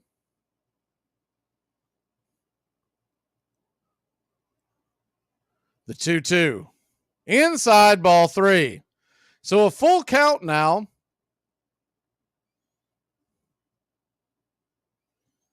With Aroldis Chapman warming up in the bullpen, they may not pull Longoria because they know if they bring in a lefty here, they're going to see Chapman. The 3-2 pitch. Swing and a miss, strike 3. Alec Thomas waved over the top of that one, and that'll end the inning. Arizona threatens but fails to do anything. We'll be back in a flash. Top of the 8th. 3-0 your score. If you were a bird, where would you fly? I'd fly to my favorite place, the DMV. I was just going to say that. Glad we haven't heard a peep out of you. If I was a bird, I'd fly into a ceiling fan. Here are some baseball facts you might not have known. Michael Conforto's mother is an Olympic gold medalist. Tracy Ruiz Conforto was a synchronized swimmer in the 80s and won 2 gold medals in the Olympics along with a silver medal. Tracy was inducted into the International Swimming Hall of Fame in 1993, the same year that Michael Conforto was born. Over the years, Brooklyn would be represented by many teams with many names. The Atlantics and Excelsiors, the Bridegrooms, Bushwicks and Superbas, the Tip Tops, after the baker of Tip Top bread who owned them for a time. The Robins, after their manager Wilbert Robinson, the Trolley Dodgers, and finally, just the Dodger. The story of the Brooklyn Dodgers is a story of one of the 5 boroughs in New York. Brooklyn was an independent city to itself until 1898. It was one of the great cities. It was a city with a population bigger than Chicago. But because of the subway, because of the bridges, because of the water and electric facilities, the state forced Brooklyn into the city of New York in 1898. And Brooklyn didn't want to be in the city of New York. New York had the tall buildings and this, that, and the other, and the railroad stations and Broadway. Brooklyn was just well, they call it the bedroom of New York. But the one thing that they had in Brooklyn was a baseball club called the Dodgers. And the whole borough of Brooklyn centered its love and attention on the Dodgers and used the Dodgers against the tall buildings of Manhattan. Braves Country HD. Please.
Welcome back.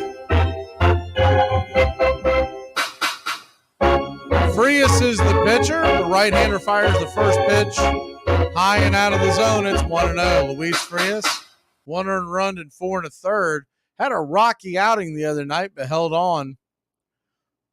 The 1-0 pitch right there for a strike. It's 1-1.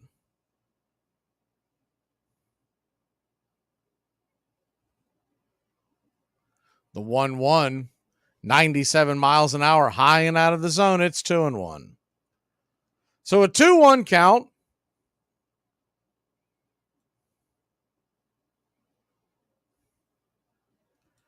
Pitch on the way, swung on, grounded up the middle. Right there to make the play is Marte. Fires it over to first, and it's a 4-3 put out to start the 8th.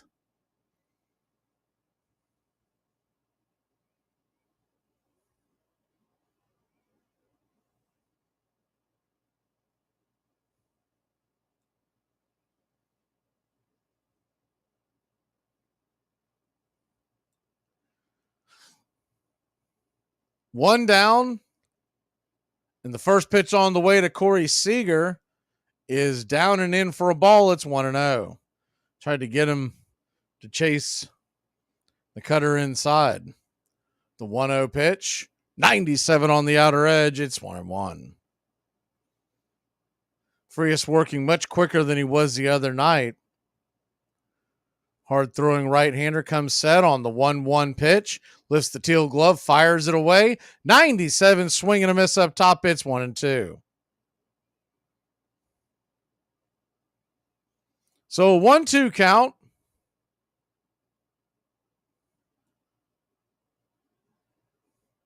Nobody on, top of the 8th. Pitch on the way, swing and a miss. Strike 3. 2 up, 2 down.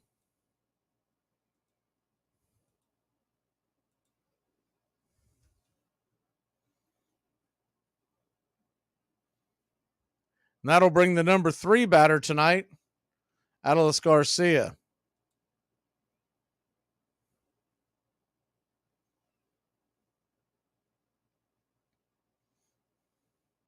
Garcia takes the first pitch up top. 90-mile-an-hour cutter just misses high. It's 1-0.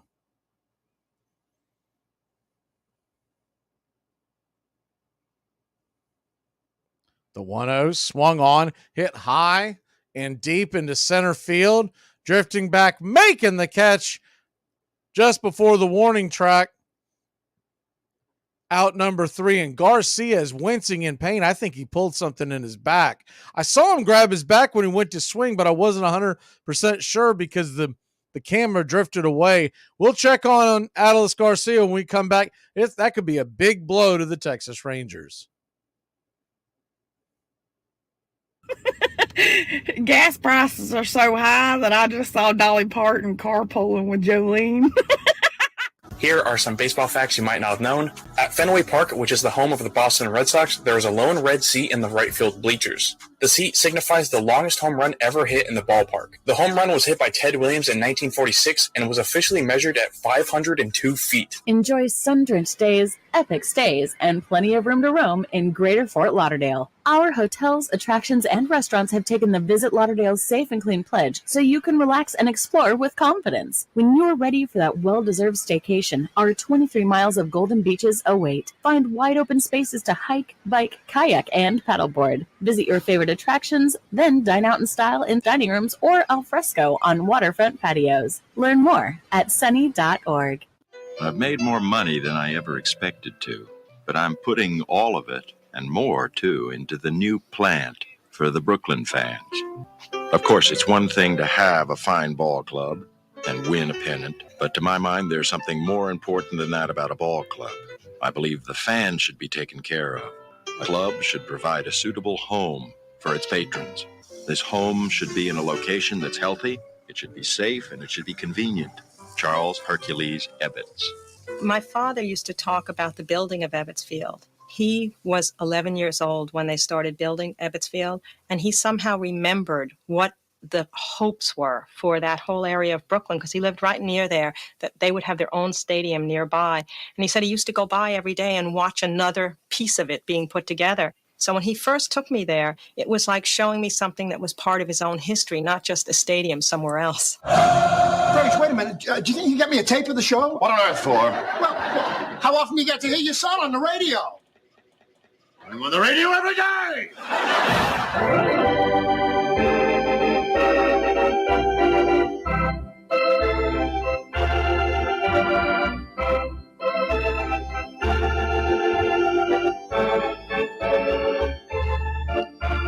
Welcome back.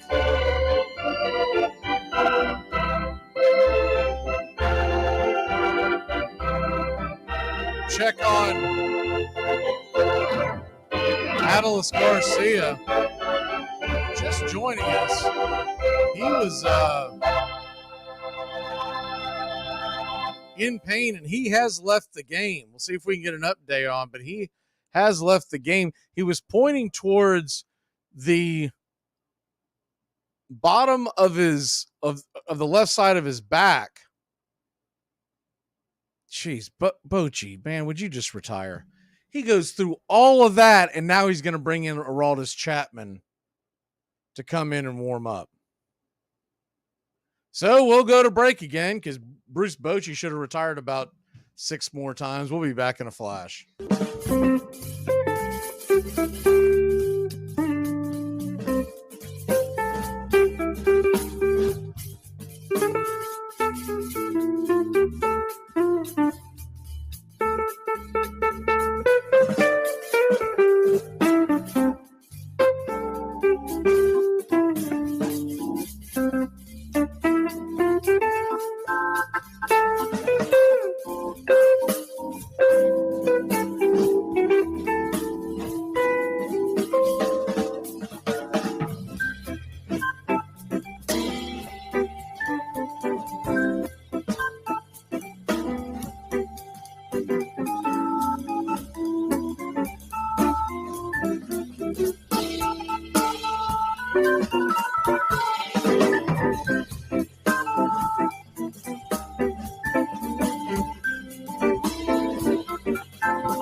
Welcome back. Aroldis Chapman coming into the game. Manuel Rivera coming to the plate. He'll take the first pitch. Down and in for a ball. It's 1-0. Lefty-righty matchup. Travis Jankowski is in for Garcia out in right field. It looked like he pulled a muscle in his back. I don't know. We'll wait till we hear confirmation, but it definitely didn't look good. 1-0 is called for a wide strike. It's 1-1. The 1-1. Pitch on the way. High and out of the zone. Ball 2, 2-1.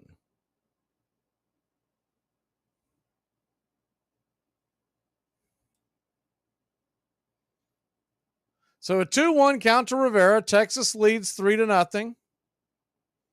The pitch kicks and deals. Swing and hits it down the right field line. Foul and out of play. 2-2.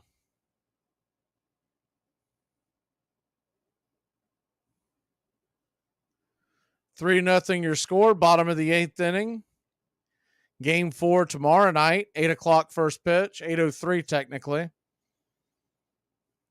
The 2-2 swung on. That ball is hit into the right field corner. It is down for a base hit, up against the wall, leadoff double for Rivera and the Arizona Diamondbacks. Good piece of hitting by Rivera. Stayed inside that pitch and just drove it down the right field line. And that'll bring Corbin Carroll up to the plate. I do not envy Corbin Carroll having to go up against Aroldis Chapman. Lefty. You can sizzle it up around triple digits. But that's what Carroll is going to be faced with. He'll try to get on any way he can. I'm sorry, it's Perdomo. I got ahead of myself. First pitch on the way to Perdomo, swung on and bang foul down the third base line. It's 0-1. Carroll stands on deck.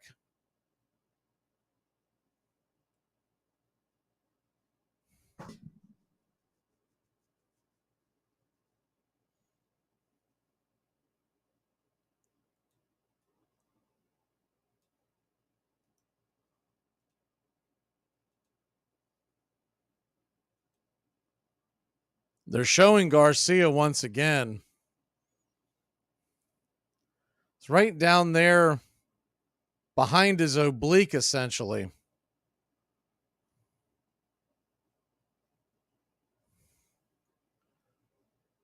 The 0-1 to Perdomo. Chapman kicks and fires. High and out of the zone. 1-1. 99 miles an hour. They're kind of between a rock and a hard place, because if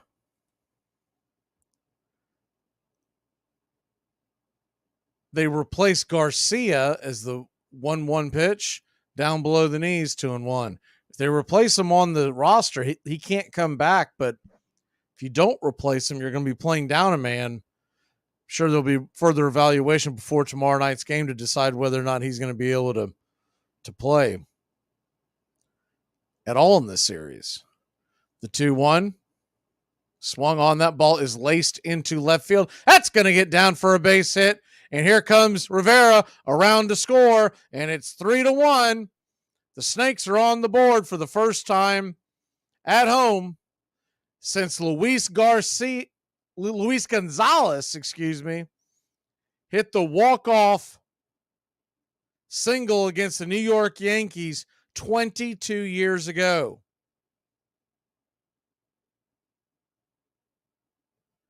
Good piece of hitting by Perdomo. Ball jammed him on the inside. He was just strong enough to fight it and get it into the outfield. Carter was playing deep to prevent any kind of a big rally. They're going to go out there and talk to Chapman. It looks like it's the trainer again. Yeah, that's the trainer. Well, that could just be he's wearing the same gear as the trainer was, and he looks a lot like him, but I think that may be the interpreter. So Chapman is probably okay. Looked like the trainer at first, but I believe that was the interpreter.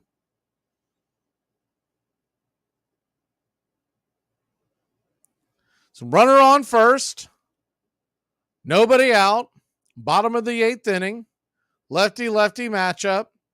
Chapman versus Carroll. The first pitch on the way. Down and away 100 miles an hour. It's 1-0. Standing on deck, Ketel Marte. The 1-0 pitch. Chapman rocks and fires. Swing and fouls it down the line. 1-1. Bochy could, in theory, go to the bullpen after Carroll. This is the third batter Chapman has faced. Marte stands on deck, the switch hitter, then Moreno, then Walker. Leclerc is warming up in the Ranger pen. They flip it over to first to keep Perdomo close by. Wouldn't that be a gaff to get picked off? That was kind of a close play. Last thing you want to do is get picked off and you don't even represent the tying run. So a 1-1 count, and Chapman gets a new ball from home plate umpire Alfonso Marquez. Comes set, Perdomo at first, nobody out, the 1-1 to Carroll. The pitch on the way. Fastball, top of the zone, 100 miles an hour, top shelf for a strike. It's 1-2. Good hard fastball. So a 1-2. Carroll's going to have to be ready for the fastball, but also trying to fight off that nasty slider that he likes to throw with 2 strikes, especially against a lefty. The 1-2. On the way. Just misses high.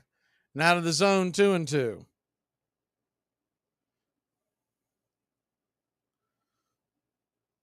Two, runner on first, nobody out.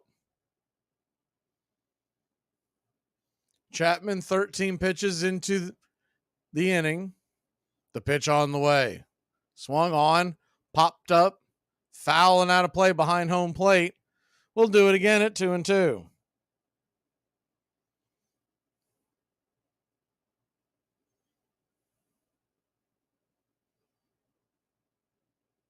Texas 3, Arizona 1. Here in the bottom of the 8th. Game 3 in a series that's tied at 1 apiece. The 2-2. Caught looking, strike 3. Floated one in there about letter high, and Corbin Carroll was buckled, and there's one away. Man, that was a hanger too. He missed an opportunity to send that into the cheap seats. Chapman missed the spot. He was gunning for the outer edge. Instead, it came right down Main Street. That'll bring Marte to the plate. Marte swings at the first pitch, and this will be an easy 6-4-3 double play to end the inning. Ketel Marte, third time tonight, is just giving the bats away. We'll be back in a flash.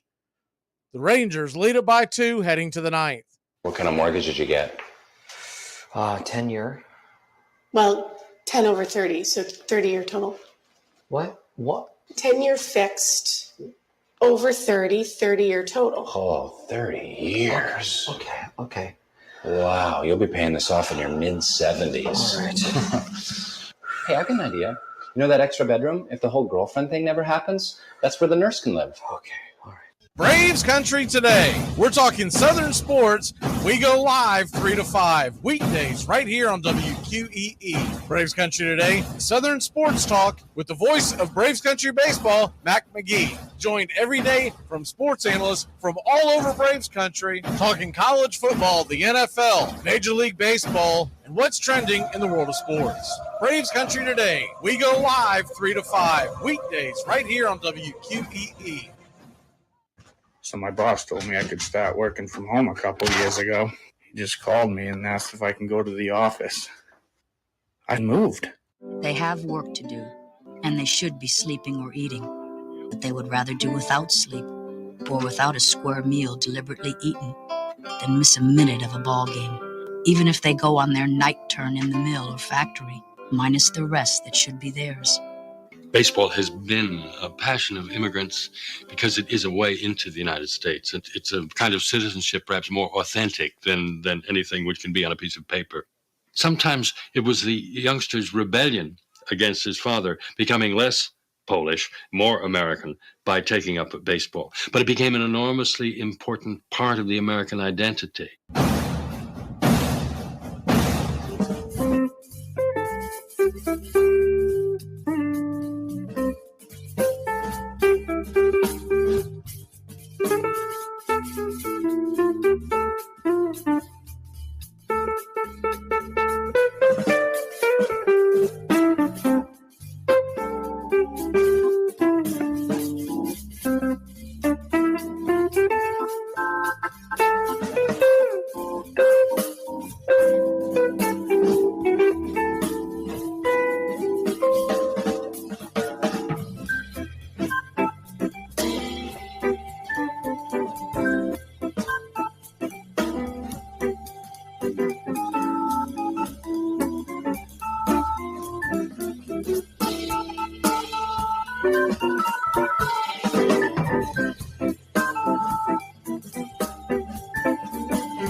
Welcome back.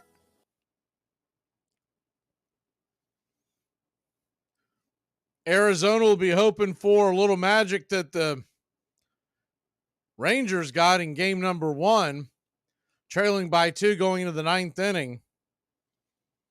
Remember, that was the game that Corey Seager hit the 2-run shot to tie the game.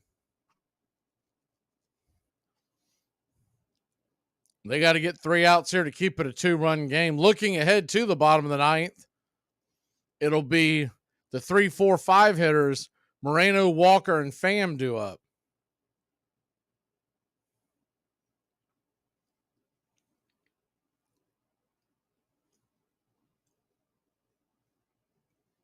Evan Carter will lead us off here in the top of the 9th. It'll be Carter, Garver, and Heim. Looks like Frias is going back out there.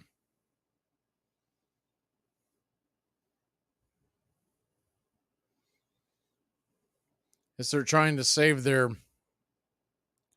back end guys for either tomorrow and Wednesday or a possible rally. They're just hoping Frias can keep it right where it is.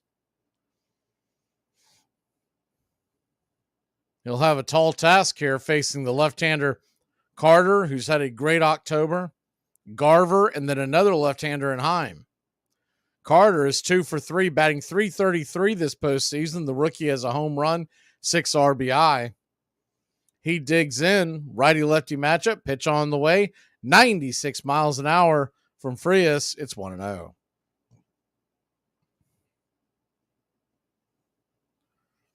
The 1-0. Kicks and fires off the plate wide, 2-0.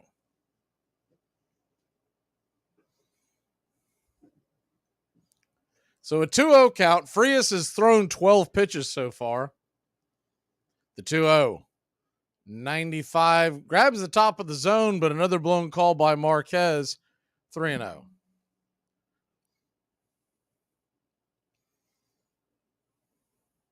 The 3-0. Outside wide, ball 4. Leadoff walk starts the 9th inning. And Frias' woes continue. I was very surprised Lovello sent him back out there for a second inning.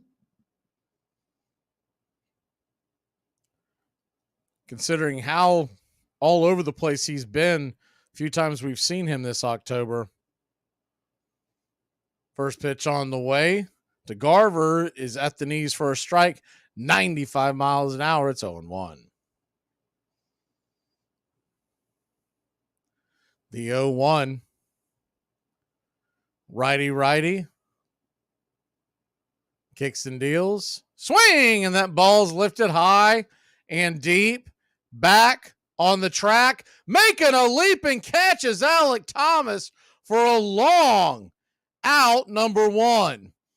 He belted that thing into the deepest part of center field, and Thomas had to go to the sky to get it, or it would have easily been a run.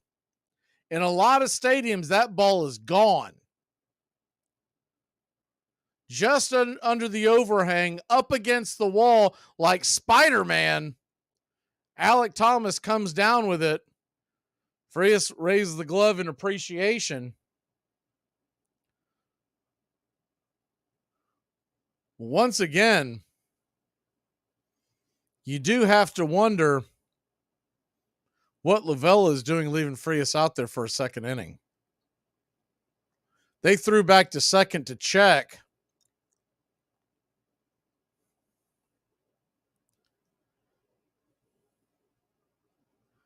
And I think Lovello is wanting to challenge this.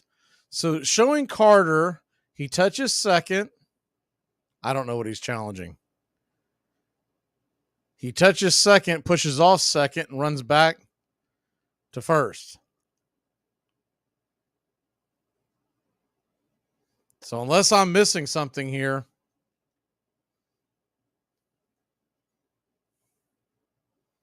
I don't understand what he's challenging.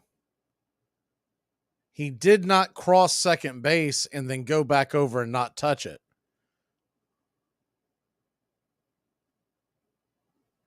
Yeah, I've got nothing. They keep showing him touch the base and turn around and head back to first. You're allowed to touch the base just as long as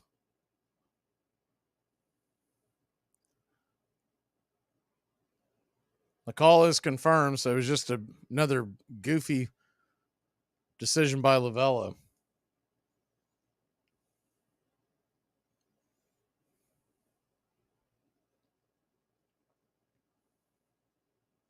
I have no idea. Now, this isn't necessarily coming from him. He's being told from someone in all likelihood to challenge that. But whoever that is, I mean, you got to fire that guy or mute that guy for the rest of the series. First pitch on the way from Frias to Heim is a fastball on the outer edge for a strike. It's 0-1. Because it makes me think whoever's telling him to challenge it doesn't know the rules of baseball. And that is one of the more simple rules. This isn't one of the complex ones.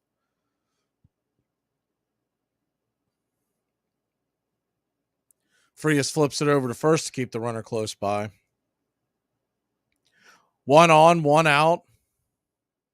I saw a video, Canadian Football League. I wonder if anyone else has seen this. It is the goofiest rule I've ever seen. The 0-1 pitch, swing and a miss. It's 0-2. They have a video of a pass that is thrown. It was a forward pass.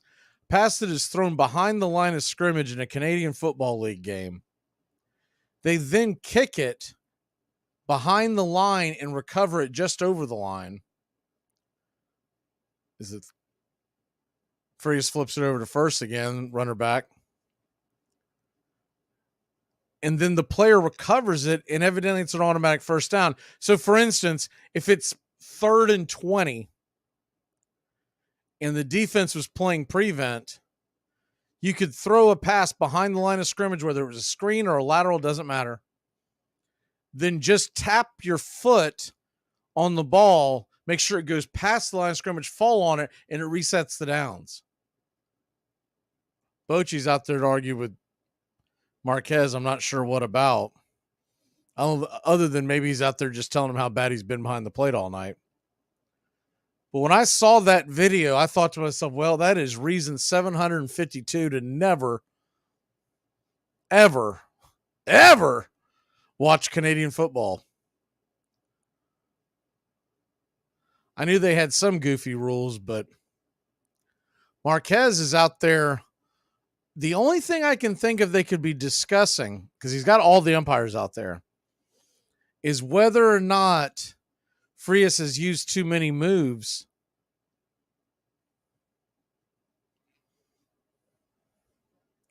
Which would be a third pickoff move, but I don't think that's the case.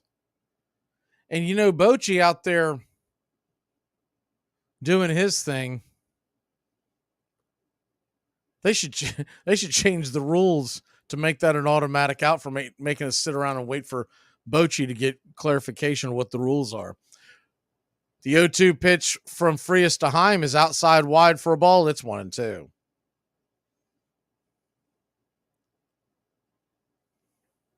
The 1-2. Righty, pitch on the way. Curveball in the dirt. Strike 3. He went around, and they're still away. Curveball just kind of fell off the table. Heim tried to hold up, but just couldn't. One of those don't swing. Dang it, I swung, and they're still away. So that'll bring Lowe to the plate. And now Lovullo goes out, and he will make a pitching change. Will be back in a flash. Top of the 9th, 2 outs, a runner on, It's a 2-run game. Veganism is the sad result of a morally corrupt mind. Reconsider your life. When I grow up, I want to work for a woke company, like super woke. When I grow up, I want to be hired based on what I look like rather than my skills. I want to be judged by my political beliefs. I want to get promoted based on my chromosomes. When I grow up, I want to be offended by my coworkers and walk around the office on eggshells and have my words policed by HR. Words like grandfather, peanut gallery, long time no see, no can do. When I grow up, I want to be obsessed with emotional safety and do workplace sensitivity training all day long. When I grow up, I want to climb the corporate ladder. Just by following the crowd. I want to be a conformist. I want to weaponize my pronoun. Armchair. This year, choose a yogurt that's right for you. With 2 grams of sugar per 5.3-ounce serving, Too Good Greek yogurt is too good to be true. So Delicious dairy-free yogurt and Silk yogurt alternatives are delicious plant-based swaps you can enjoy by the spoon or add to recipes. Oikos 000 yogurt and Light and Fit yogurt are tasty, non-fat yogurt options. So many flavors, varieties, and possibilities. Elevate any recipe and your everyday with yogurt. So I was talking to my neighbor because I heard some commotion going on at his house. And I was like, what the hell is going on at your house? He said, girl, I had 2 girls fighting over my ass and I had to call the cops. I was like, damn. He said, yeah, I had to call the cops because the ugly one was winning.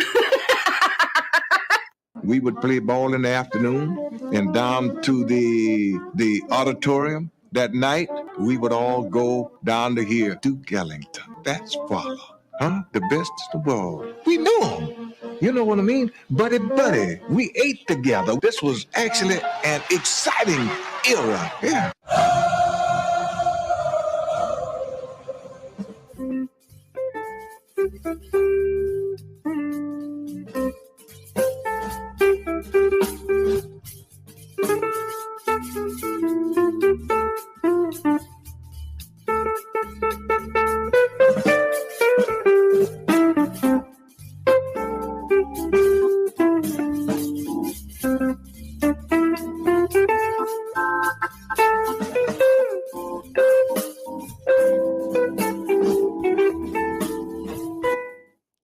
Welcome back. Andrew Salfrank fires the first pitch in on the way to Nathaniel Lowe. It's high and out of the zone. It's 1-0. Salfrank, 4 2/3, 2 earned runs, lefty-lefty matchup. The 1-0 right there for a strike. Frisbee style flips it in there, and it's 1-1. Lowe with a good night tonight, a double, a walk, a run scored. The southpaw kicks it, swing, and chops it foul off the plate. We'll do it again. It's 1-2. So a 1-2 count.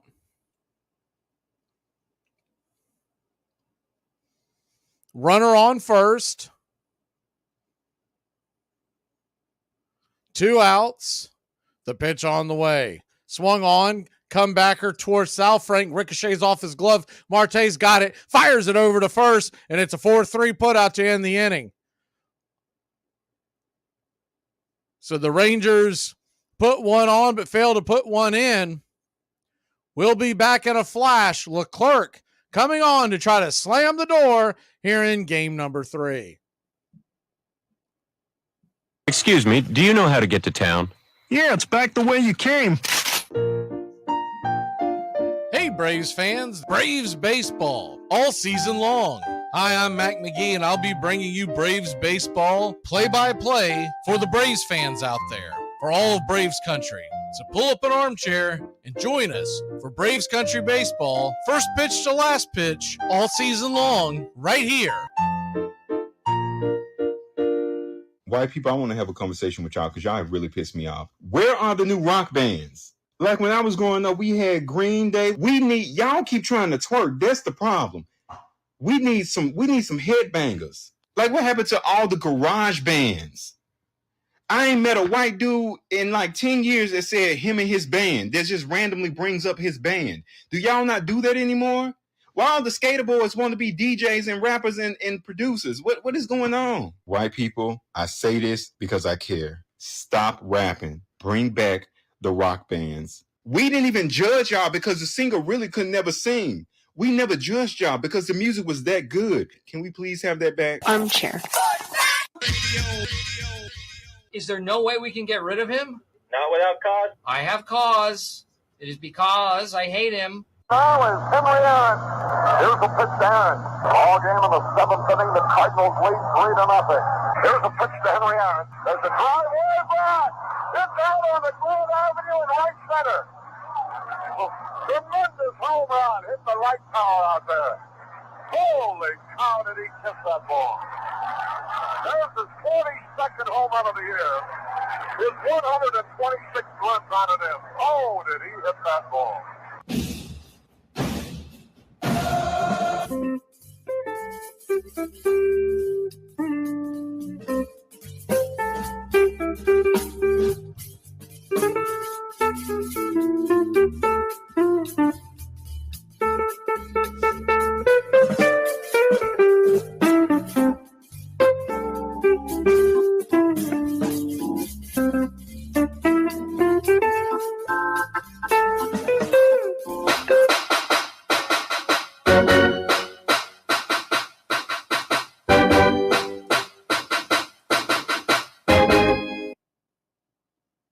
Welcome back. Goat, evidently you didn't catch the beginning of the game. Scherzer did not pitch well. Scherzer was getting pounded, and then he pulled something in his back or something, and he came out in 3 innings. It was Jonathan Gray that came in and saved the day. He actually got smoked in the 2nd inning, but bad. You would think Ron Washington was the third base coach there for the Diamondbacks because he ran him out of the inning. First pitch on the way from Leclerc to Moreno is outside for a ball. It's 1-0. I actually hit that. That was my lock of the day, was that he would not go 14 and a half outs. And he got nowhere near. He had 9 outs. The 1-0 right there at the knees, it's 1-1. Or no, I'm sorry, they call that a ball. My God. Marquez is just brutal. At the 2-0 pitch, off the plate wide, 3-0. He has missed pitch after pitch tonight on both sides. Arizona's been the victim as much as Texas has. I'm really surprised someone hasn't gotten ejected. The 3-0, taken all the way right down the pipe, it's 3-1. Moreno knows his run doesn't really count. He's got to get on to get the tying run to the plate. The 3-1, Leclerc kicks and fires. Off the plate, wide ball. Oh, my God. Oh, my God. He called it a strike. It was easily 3 inches out of the zone. And the fans are letting him have it, and rightfully so. Alfonso Marquez, being a home plate umpire for the World Series, is the biggest joke. They're showing the overhead cam. He missed it by an easy 3 inches. Easily. The 3-2 pitch. Swung on, grounded over to third. It's going to be a 5-3 putout. You can put that one on Big Ear Marquez, and there's one away. You would think Marquez, if you see him without his mask on, it looks like Dumbo, you'd think he would at least be able to pick up if it's a ball or strike by hearing it go by the plate. I mean, he has been awful. He blew 2 calls in 1 at bat in the 9th inning of the World Series. So 1 down. I'm really surprised that Moreno kept his cool. Someone on the Arizona bench should have lost their cool. First pitch on the way to Walker is right there at the knees for a strike. It's 0-1.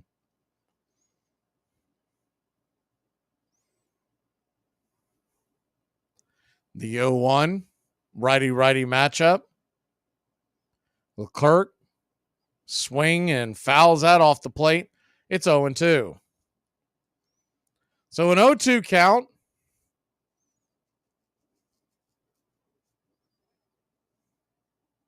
One of the things that they're going to have to fix, as all of these outlets, we're talking about ESPN, Fox, TBS, they all talk about the pace of the game.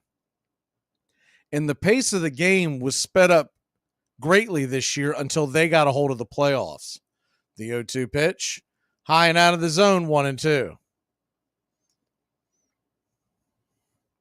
They go from a clean 2-minute breaks in between the innings to 2 minutes and 45, almost 3 minutes sometimes. The 1-2 pitch, off the plate wide, 2-2.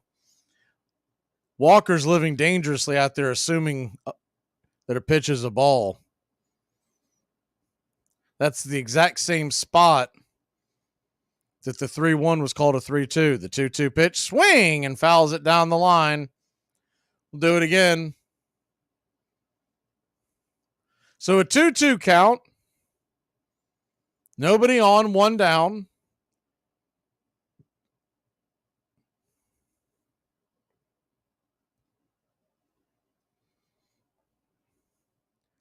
The pitch on the way. Swing and a miss, strike 3. Arizona down to their last out. I would say with Marquez behind the plate, you'd be able to judge on whether or not a game was going to be high scoring or low scoring, but he's so all over the place. He calls balls strikes and strikes balls. He's not consistent enough for you to even gauge that. So 2 outs. I can't wait to hear the post-game interview on both sides because it'll be much more boisterous for Arizona if they lose, because the losing team's always going to complain.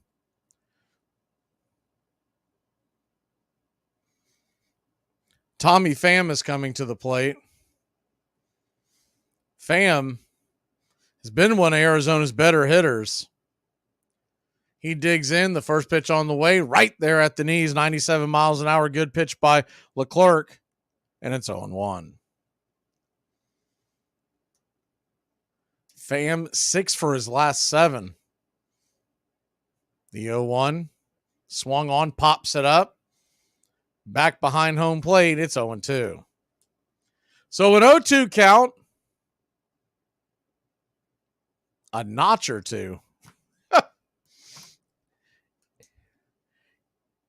The games have been, on average, 45 minutes longer. The 0-2 pitch in the dirt and out of the zone, it's 1-2.